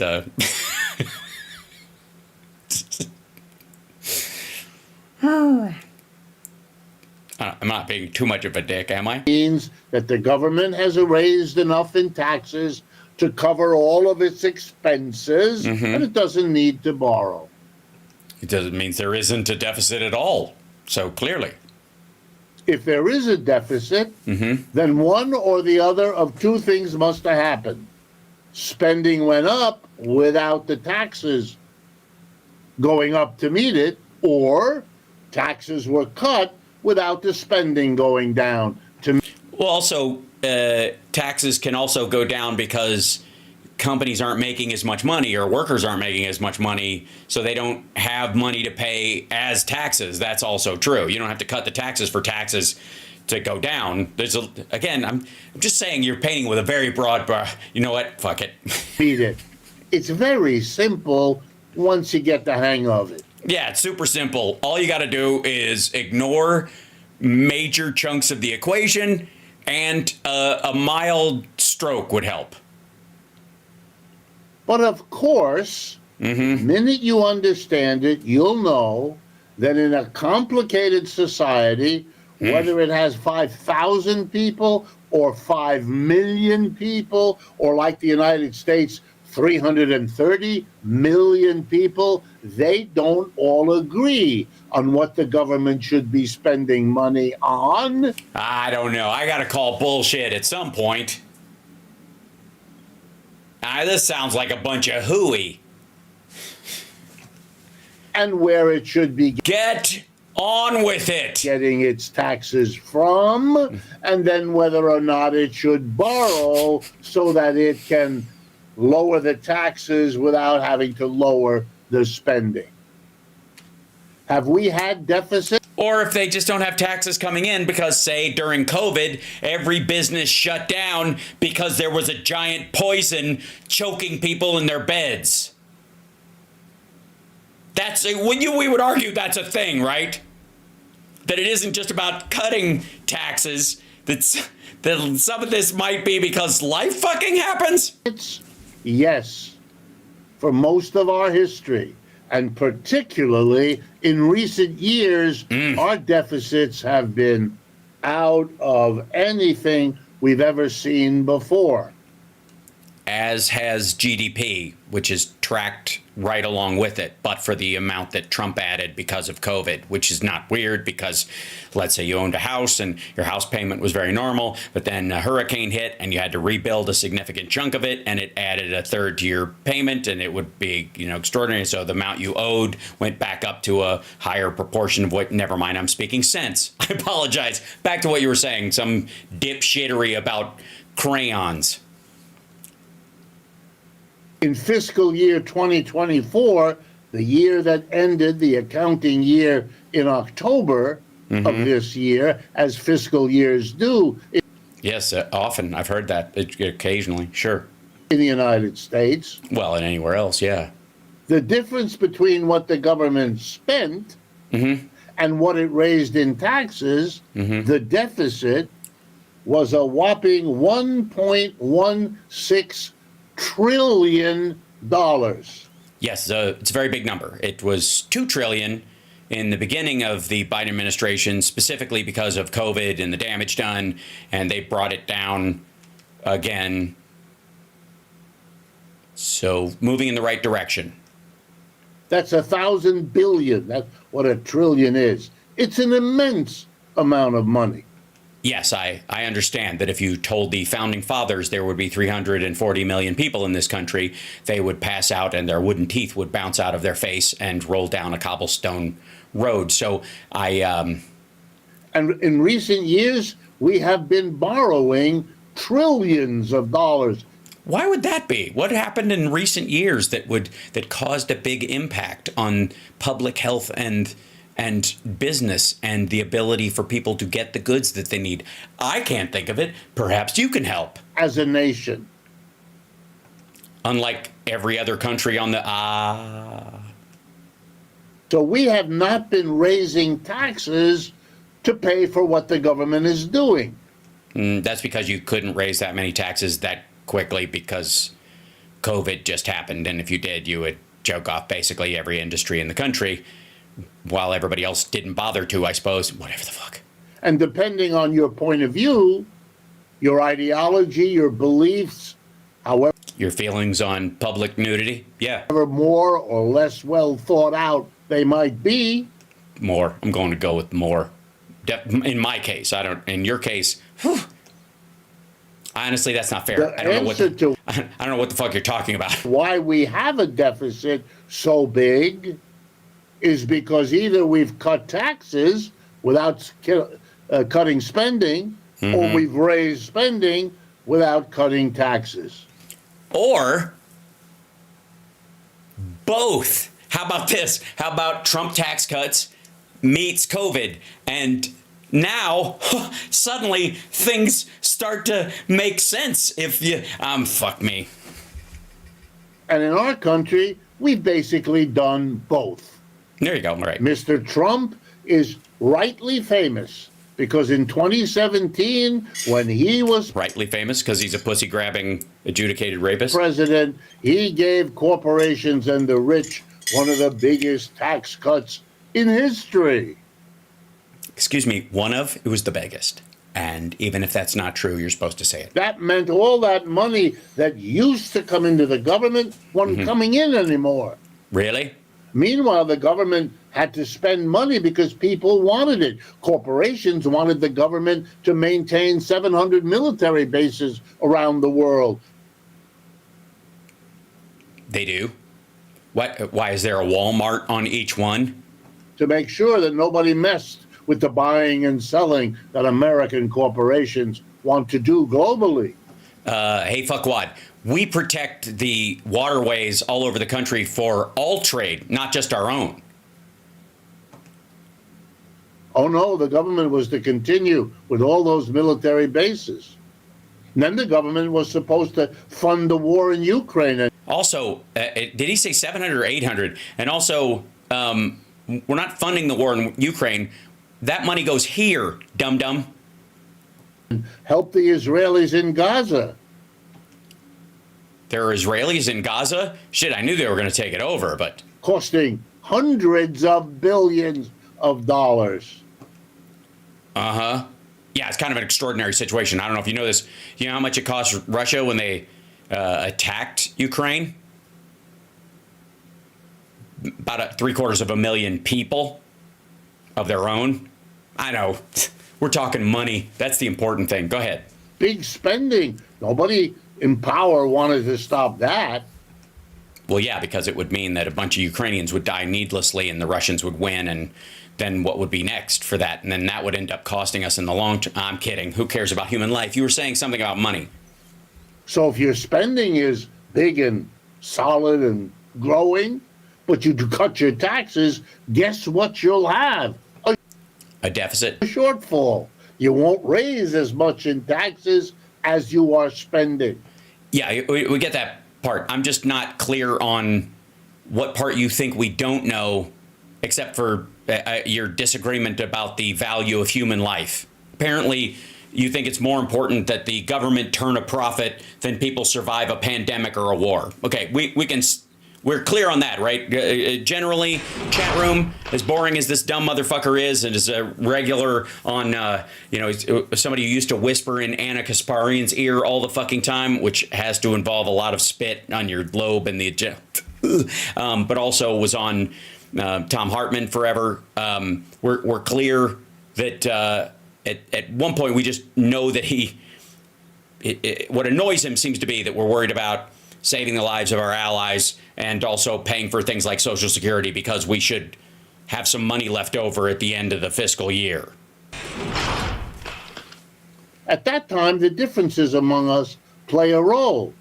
Conservatives, they like those tax cuts for rich and the corporations. They don't want to give those up. So if there's a deficit and the government has to borrow a lot and they don't want that, they're worried that the government is borrowing so much, well, then they want to cut spending.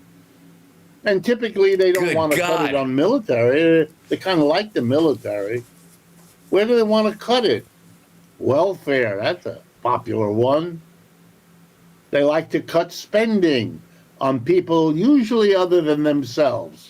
Yeah, we know this. Okay, that's one way to solve the problem. You cut spending, then the whole government gets smaller, less people hired. That's what Elon Musk and Mr. Ramaswamy, that's what they're talking about. Cut the government, they mean the spending side. Yeah, we know. Get the government spending down to the lower level of taxes. Uh-huh. But of course, you know who that hurts? That hurts most the people who depend on government spending. Yeah. And who are they? School children in schools. Oh, I see. That's where they are. Well, I guess they wouldn't be called school children if they weren't in school. That's the point. Or they'd just be children, right? Yeah. Real quick, are school children still school children when they're not at school? Or are they home? What about homeschool children? God damn, this is fucking... There are people who wait for him to post these things. I'm pretty sure they're bedridden. The quality of their education depends on how much government spends on public education. Yeah, but largely it's local. 3/4 of the people who go to college in the United States go to a public school. Right, but it's a state school it's paid for. Oh, my public God. College or a public university. Ah, I see. I thought it was pubic. I totally misread it. You're going to cut back on that? Well, not if you're a Democrat, but sure. At the same time that we're supposedly competing with the Chinese, who are expanding their universities? Nah, not so much. Oh, by the way, he's a huge fan of China. Interesting idea. Oh, my God. Please let this be over soon. Get to the point. Shit. Really? God, yes, really. Spit it out. You don't want to maintain our roads? That's why they're in the bad shape they're in. Then we just passed an infrastructure bill, fuckwad. You don't want to fill in the blank. I don't. You're right. He's right. When you're right, you're right. I don't want to fill in the blank. Unless this is like one of those whoopee questions from the Newlywed Game, in which case, sign me up. Liberals tend to be the ones who say, no, spend, or we better spend, otherwise people are going to be miserable and angry and upset. Or might die or not be fed, or, I mean, the upset part kind of comes as it's secondary to the starvation and lack of education and unsafe roads. I like to think. I mean, it's really not about mood. And otherwise, why don't we just put sedatives in the water and call it a day? Who knows what they'll do as they get miserable and angry and upset. Right. Yes, that's what we fear an uprising. That's why we do infrastructure. It's not because it's the function of fucking government at the baseline. Jesus Christ. Whole society may be convulsed in tension and conflict. Yeah, but they're uneducated and hungry. They're not going to fight very hard. We're going to waste them away, and they'll be too dumb to get out of the paper bag. You know, the way we have it now. What? From whom does the government borrow? Let me guess, China? It borrows because most of it comes from the Social Security Trust Fund. Dares not raise taxes. It also issues bonds. And it dares not cut spending, which is where we mostly are. Mostly. Thank you. By the way, you want to feel old? This is Newt from Alien, all grown up. Mostly. The conservatives get taxes down, but they can't go as far down as they like. The liberals want the spending to maintain for the mass of people, and they wave their finger at the conservatives and say, don't you dare cut that, because then the society will explode. Yeah, that's not why we do it. We do it because we need roads, or people will not be able to get anywhere, and you need schools so people can be educated, and we actually give a shit. Oh, right. Each one feathers their own nest. No, I think Democrats are trying to feather the nest of every American, and Republicans are trying to feather their nest, you asshole. With their own preferences. Well, that's how you would do it. I mean, it's my nest, and I'm going to put whatever I want into it, and that you just understand that as my nest goes. Right. But they all know that you can't keep doing this forever. How much money do you have? I don't know. How much do you have? Ever. You can't borrow your way out of every problem. You will have learned that in your own life. Governments learn it too. Yeah, but you don't worry about that, like, say, right after a hurricane when your house is down, because you're like, well, I don't have the money to stay indoors and not drowned. So I guess fuck me, right? And here's why. It's not complicated. Okay, thank you. This has been fairly complicated so far. When governments borrow, they borrow from banks. That's where the money is. No, they don't. No, they really don't. Not like that. From big corporations, that's where the money is. Not so much either. It's just whoever buys the bonds. It's like large nation states do it. Unions buy bonds as long-term investments. From rich people. That's where the money is. Well, sure, they buy bonds too, I guess, and The government doesn't borrow much from the majority. Yeah, because they don't have much to lend, I guess. The working class people, and for a simple reason, they don't have much money to lend to Sure, yeah, that's what I said. anybody. Uh-huh. So government borrowing comes mostly from the Right. rich and the corporations. Or I guess money comes from where the money is, right? Sure. Mm-hmm. The governments can also borrow from one another. Sure, yeah. Sounds naughty, but right. You might be interested to know that the two largest creditors of the United States government are the governments of Japan and the People's Republic of China. Yeah, but China's dropped from 8% to like 4%. They've sold it all because they needed the money. Which also, by the way, proves my point that Japan and China have almost equal size economies.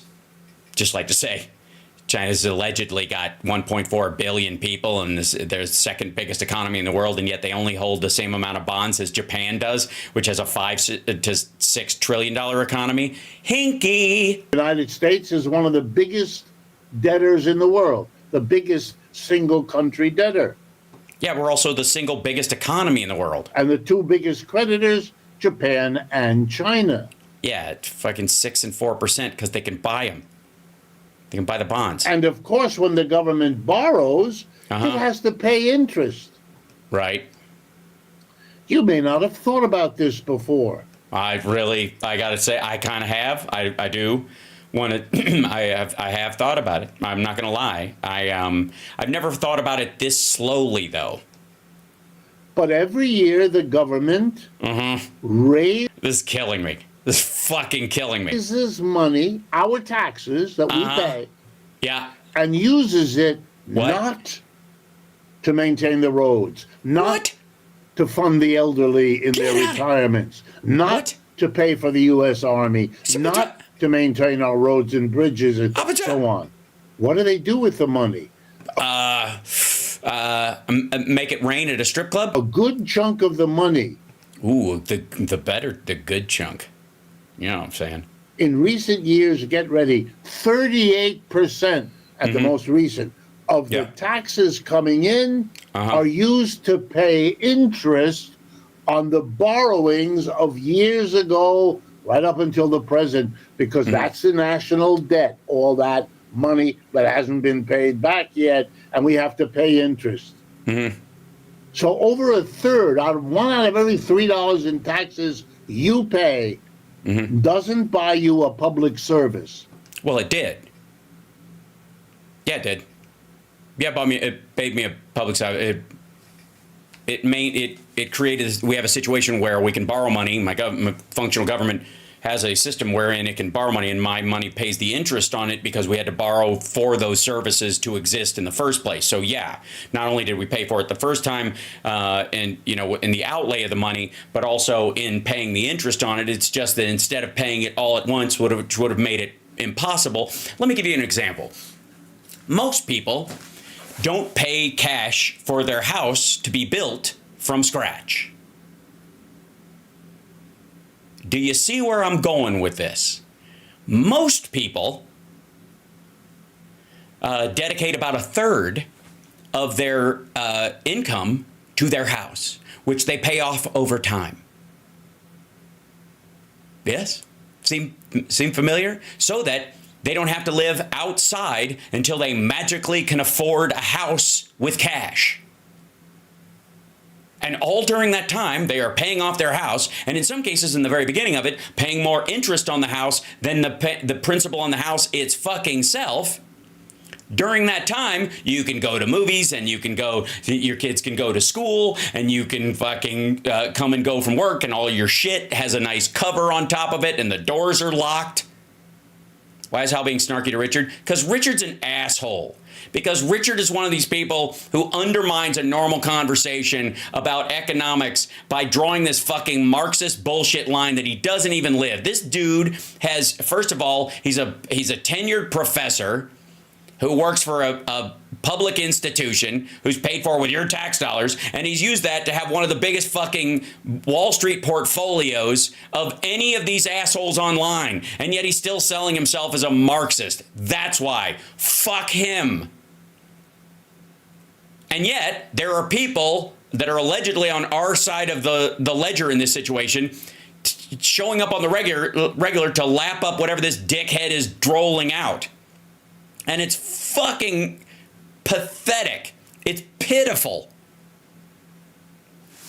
It's lazy and boring and judgmental. Doesn't buy you anything. Yes, it does. The interest you pay on something, what it pays for is the ability to manage your debt or the cost of something over a long period of time.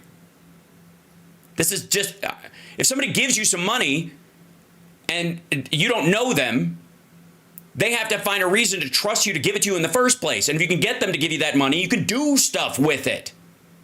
And if they go, okay, you can do stuff with it, but I could be doing stuff with it too. So if I'm not going to do something with it, like build a business of my own, if I loan it to you, can you pay me interest on it? Fuck is the problem? Why is this weird? Jesus. That the government does. All the government does is take more than a third, about 38% of our taxes.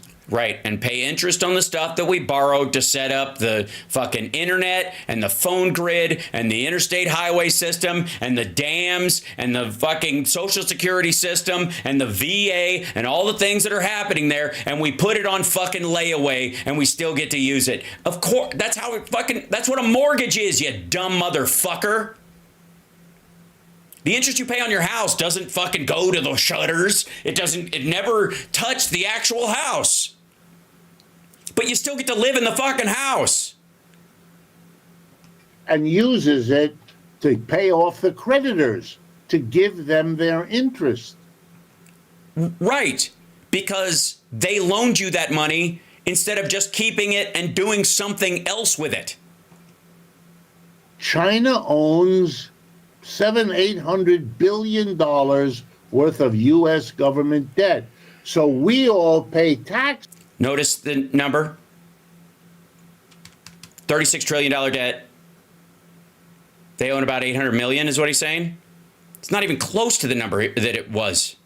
They've sold a bunch of it. Also, your treasury bought it back from them at a lower price so they don't have to pay it off over time. They do it all the time when they buy back treasuries. Which the United States government ships to Beijing to give them the interest they're entitled to, which they're free to use, I don't know, for the Chinese army. Right. But they also couldn't use the money that they gave to us in the first place. They could also use it to feed their people or whatever. Think about it if you haven't. Okay. But here's the most important thing to understand. Oh, dear God.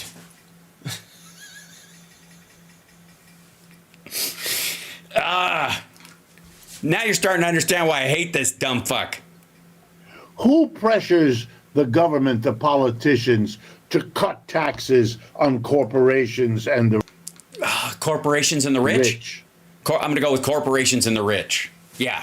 I'm going to go, the people who pay the most taxes are going to put the most pressure on to lower the most taxes. That's my final answer. Can I phone a friend?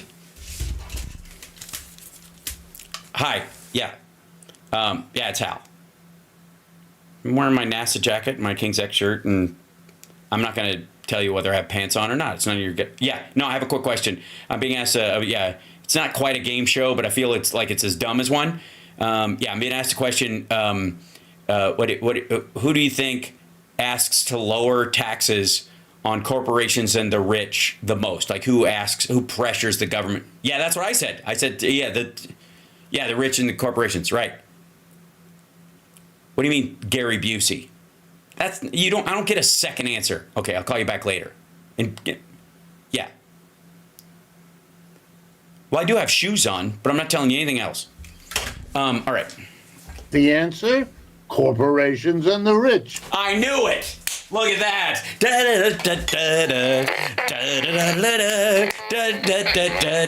I won. What do I win, Johnny? Son of a bitch. You knew that one. Thanks. Yeah, I've played this game before. And why would the corporations and the rich do that? I didn't know there was going to be a second part to the question. Shit. Simply because they don't like to pay taxes? Sure. I mean, I guess that's a good starting point. No, that would make them like the rest of us. None of us like to. We understand the obligation. We do want our children educated.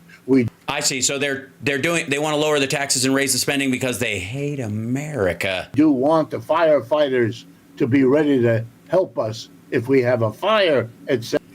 Yeah, but the federal government doesn't pay for firefighters. It's not a part of the national debt. As a matter of fact, those are local. A lot of them are voluntary. Etc. But no, the corporations and the rich, they have a different reason. Oh, all right. They know that if they can persuade the politicians to cut their taxes the way they got Mr. Trump to do in 2017, well, then the government would run a deficit. Yeah. With the taxes cut and all the pressure to keep government spending going, the government would have to borrow, excuse me, to make up for the tax cuts. I see. So the point here is that the rich want taxes lowered, so the government still needs the money, so they will borrow from the rich, and people, instead of even paying taxes, they'll make interest on the money that they lend in the first place, except they still have to pay taxes, which would be on the gains on those things. So they, That meant they no longer got big money from corporations and the rich. And how would they do it? By borrowing. Right, but I mean, again, why would you, if you're subverting the government, why would you loan it money if you know it's going to, never mind. And who would they borrow from? China? Mostly, get ready, from the same corporations and the rich. Oh, yeah, sure. They therefore have a double benefit. When they cut taxes, they don't have to give the government what they used to. Meanwhile, the government will come the next day and say, because we didn't raise taxes on you, we have to borrow from you. And for a rich corporation or a rich American family, what a lovely arrangement. I get rid of my taxes, and instead, I lend to the government, which pays me interest. Sure, yes. Yeah, we all saw how war bonds worked during the war, yeah. For several years, and then give all that money back to me. If they don't go bankrupt. I mean, if you're going to lend, according to you, they owe too much money to start with. So how are they ever going to pay out? I had to choose between taxes and that. That's a no-brainer. I think you should name the show that. To go along with the way the government works, to allow everything I just told you to be the way the government funds itself. Yeah, except like China doesn't pay taxes in the United States. Neither do the vast majority of the foreign purchasers, for example, or the mass of people who buy government bonds.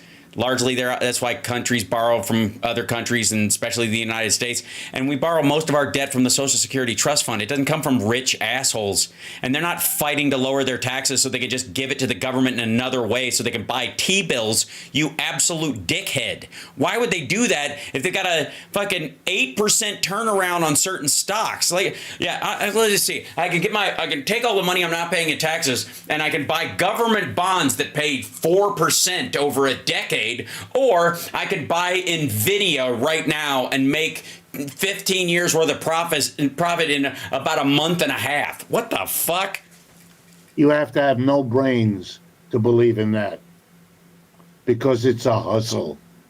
Because it's a way for corporations and the rich to rip the rest of us off. That's the truth of it. The rest is fancy language to hide a reality. Yes, that Elon Musk is actually Chinese. That is so unjust and so unfair that it wouldn't last very long. if people actually understood it. And as I told you, oh God, it's not rocket science.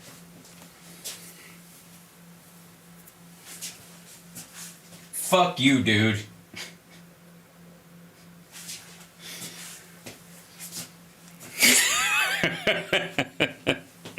I had no idea. Like this, it was worth it just for that fucking ending. Fuck this dude. Oh my God. What an asshole. And I went long covering that shit. Good Lord. It's like we got a lot in today. Holy smokes. Can I show you guys one last thing before I go? And I know, like I said, I know it was so long, and I know it was boring, and I know it was silly. But again, a lot of people listen to this dickhead. Can I show you this real quick? Mark Hamill put this up there. He's like, for all my followers on Blue Sky, I love you, like that, which is adorable. And same here, just saying. And I want to show you. I had a thing from this morning, and I didn't cover it, and it bothered me. So I just want to post it real quick. And then I'll show you what I mean. I have a thing. Is this it? Yep. Yeah. Okay. So I have, okay, quit it. Just sign into the goddamn thing. Oh, because it opens that thing. Never mind. I don't want to open that article. I want to copy the link. And then I want to go into the thing of this thing, and then I want to post it in here. And there was a thing I was going to talk about this morning, and it drove me a bit nuts that we didn't get a chance to get to it because I was, I got into long conversations with the Major and with Phil. And I just want to point to this thing. It kind of is loosely linked to it. And anyways, thank you guys for watching. Let's see. Are you going to cover the Anna Kasparian, Glenn Beck thing? It's like an hour. If there was a clip of it that I could find that I would cover part of it, I don't feel like dedicating like a fucking 4-hour breakdown to that bullshit. All you need to know is that she was always full of shit. And you can tell by her attachment to Glenn Beck, who is always full of shit. Okay, but I don't mind covering a piece of it. Thank you, Pentaxenstein. But so this article came out in the New York Times this morning, and I saw it and I was like, you can imagine how it made me grumble. Biden administration looks to reinforce U.S.-China ties ahead of Trump's return. Senior Treasury officials are holding a final round of talks with a new round of economic volatility on the horizon. This is the fucking top of this, and I was like, Jesus. And I've told you guys many times, always watch for paragraph 3 or paragraph 5 or 7, depending on whether or not the paper is in color or not. I'm not doing Glenn, don't worry.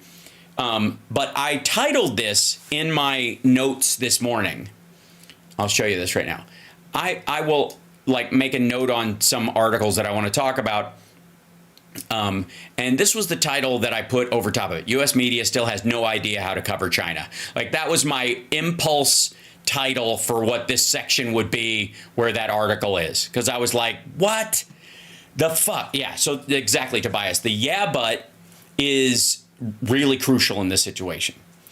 And think about what the narrative that is created. Biden administration looks to reinforce U.S.-China ties ahead of Trump's return. This looks like, A, they're subverting Trump, that they are shoring up our financial relationships, trying to maybe undercut tariffs and, and trade issues, right? If you just look at that title and come away with any other fucking conclusion, you can't. So let's look down. This is them meeting. The Biden administration is making a final push to reinforce the communication channels it established between the United States and China before the relationship between the world's largest economies potentially face fresh upheaval when Trump takes office. Now, to the world's largest economies. China is not the world's largest economy. It's not even the second. It's probably the fifth. It's about the size in real numbers of Japan's. Japan's is about $5 to $6 trillion. This is bullshit. China does not have an $18 trillion economy. It has a lot of stuff that's bought and sold out of the country, but it doesn't stay in the country. And again, I use this analysis, or this analogy, beg your pardon, all the time, but I think it's crucial if you're going to try and understand the American economy versus the Chinese economy. American economy, we have one piece of bread, that's 340 million people, and one pat of butter. Maybe a pat and a half, depending on how you look at it. And we have enough to spread that butter around the front of the slice of bread. It'll be a little like missing around the edges. You won't necessarily be able to butter both sides of it. That's always an issue. But as far as bread and butter goes, pretty close to even. The comparison with the Chinese economy would be one pat of butter that's slightly smaller than ours and 6 loaves of bread. Think about that. Think about that for a second. That's the spread. Does that sound like the second largest economy in the world? No. Norway is much closer to being the second economy in the world because per capita, more people get a benefit from their fucking country, from their economy. The economy's not as big as everything else, but it's more evenly distributed over the entire country. Oh, wheat or white? White. Please. Okay, so a team of senior Treasury Department officials will travel to Nanjing, China, which, by the way, is the site of one of the most horrific war crimes of World War II and perpetrated by the Japanese. And if you haven't heard about Nanjing or the rape of Nanjing or any of the stories around it, I pity you, because once you go look it up, if you think shit is bad over here, you probably have, unless you've actually read the account of Auschwitz camp guards, you're not going to find anything close to how awful that was. Just saying. Okay, so,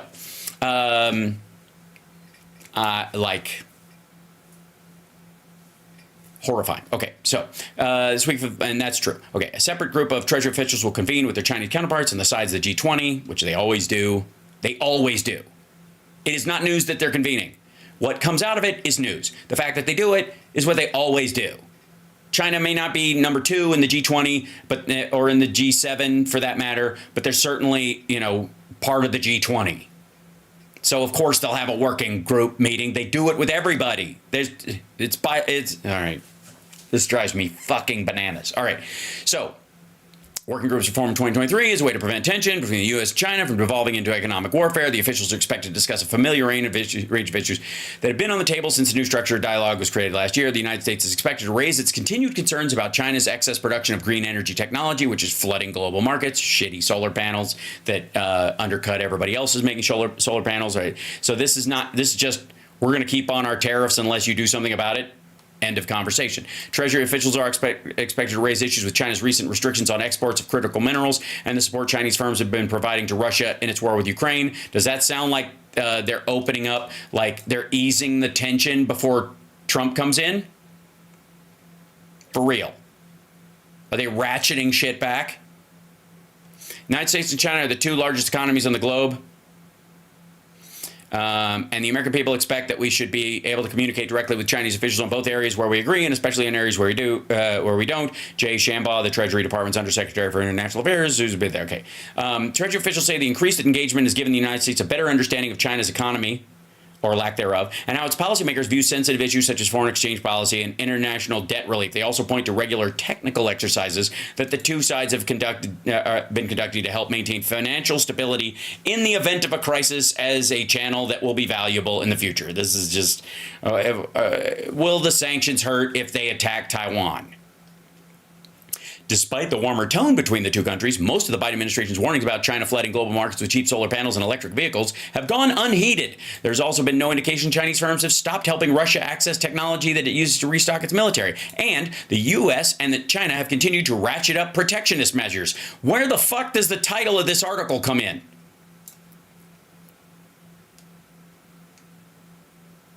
Right? Good Lord. It's just, okay. Biden administration opted this year to maintain the tariffs that the Trump administration imposed on billions of dollars worth of Chinese imports and announced new tariffs on Chinese electric vehicles, solar cells, semiconductors, and advanced batteries. Honestly, what is this? What the fuck is this? Because I don't want to, you know why this annoys me, besides the fact that it's horseshit.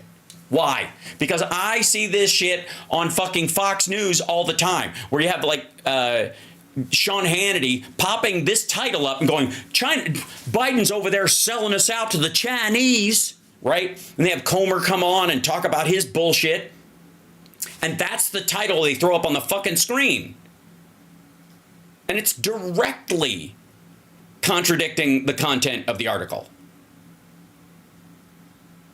Ugh. So anyways, I needed to get that off my chest because that was on like my slate of stuff to cover this morning, and I never got a chance to cover it because my guests had great conversations and the like. I'm going to keep hitting this as it continues because the New York Times have been particularly bad about this shit for a while, and I know I went way over. I know. Just part of the whole thing. What do you expect? For God's sake. Look, stuff matters. And I know I could let some of this stuff slide, but I'm not going to. This is it, because these are the acorns that become the mighty oak. And then I have to deal with it when it's on these fucking stupid shows later. This is my new rant visual. I hope you enjoy it. I have to see this shit show up on my feed later or used as evidence to support these dipshit arguments on Newsmax because they write these dumbass titles that have nothing to do with the content of the article. All right, rant over. I'm fine. I'm okay. And I managed to avoid triggering the kidney and we...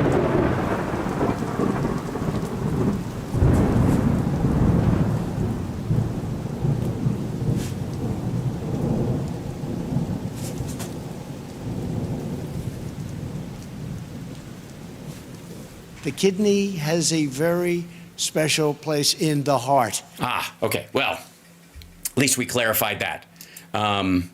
Also, and I know I should let you guys go because parting is such sweet sorrow. But I wanted to show you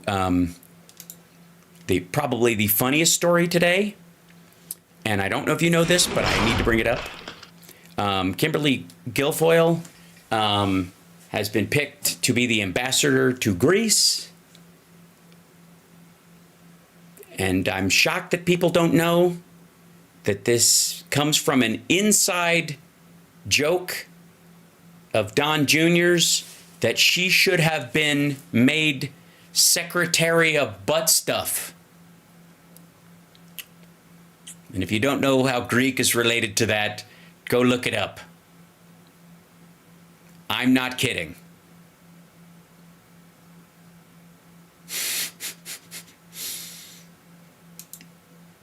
So until next time,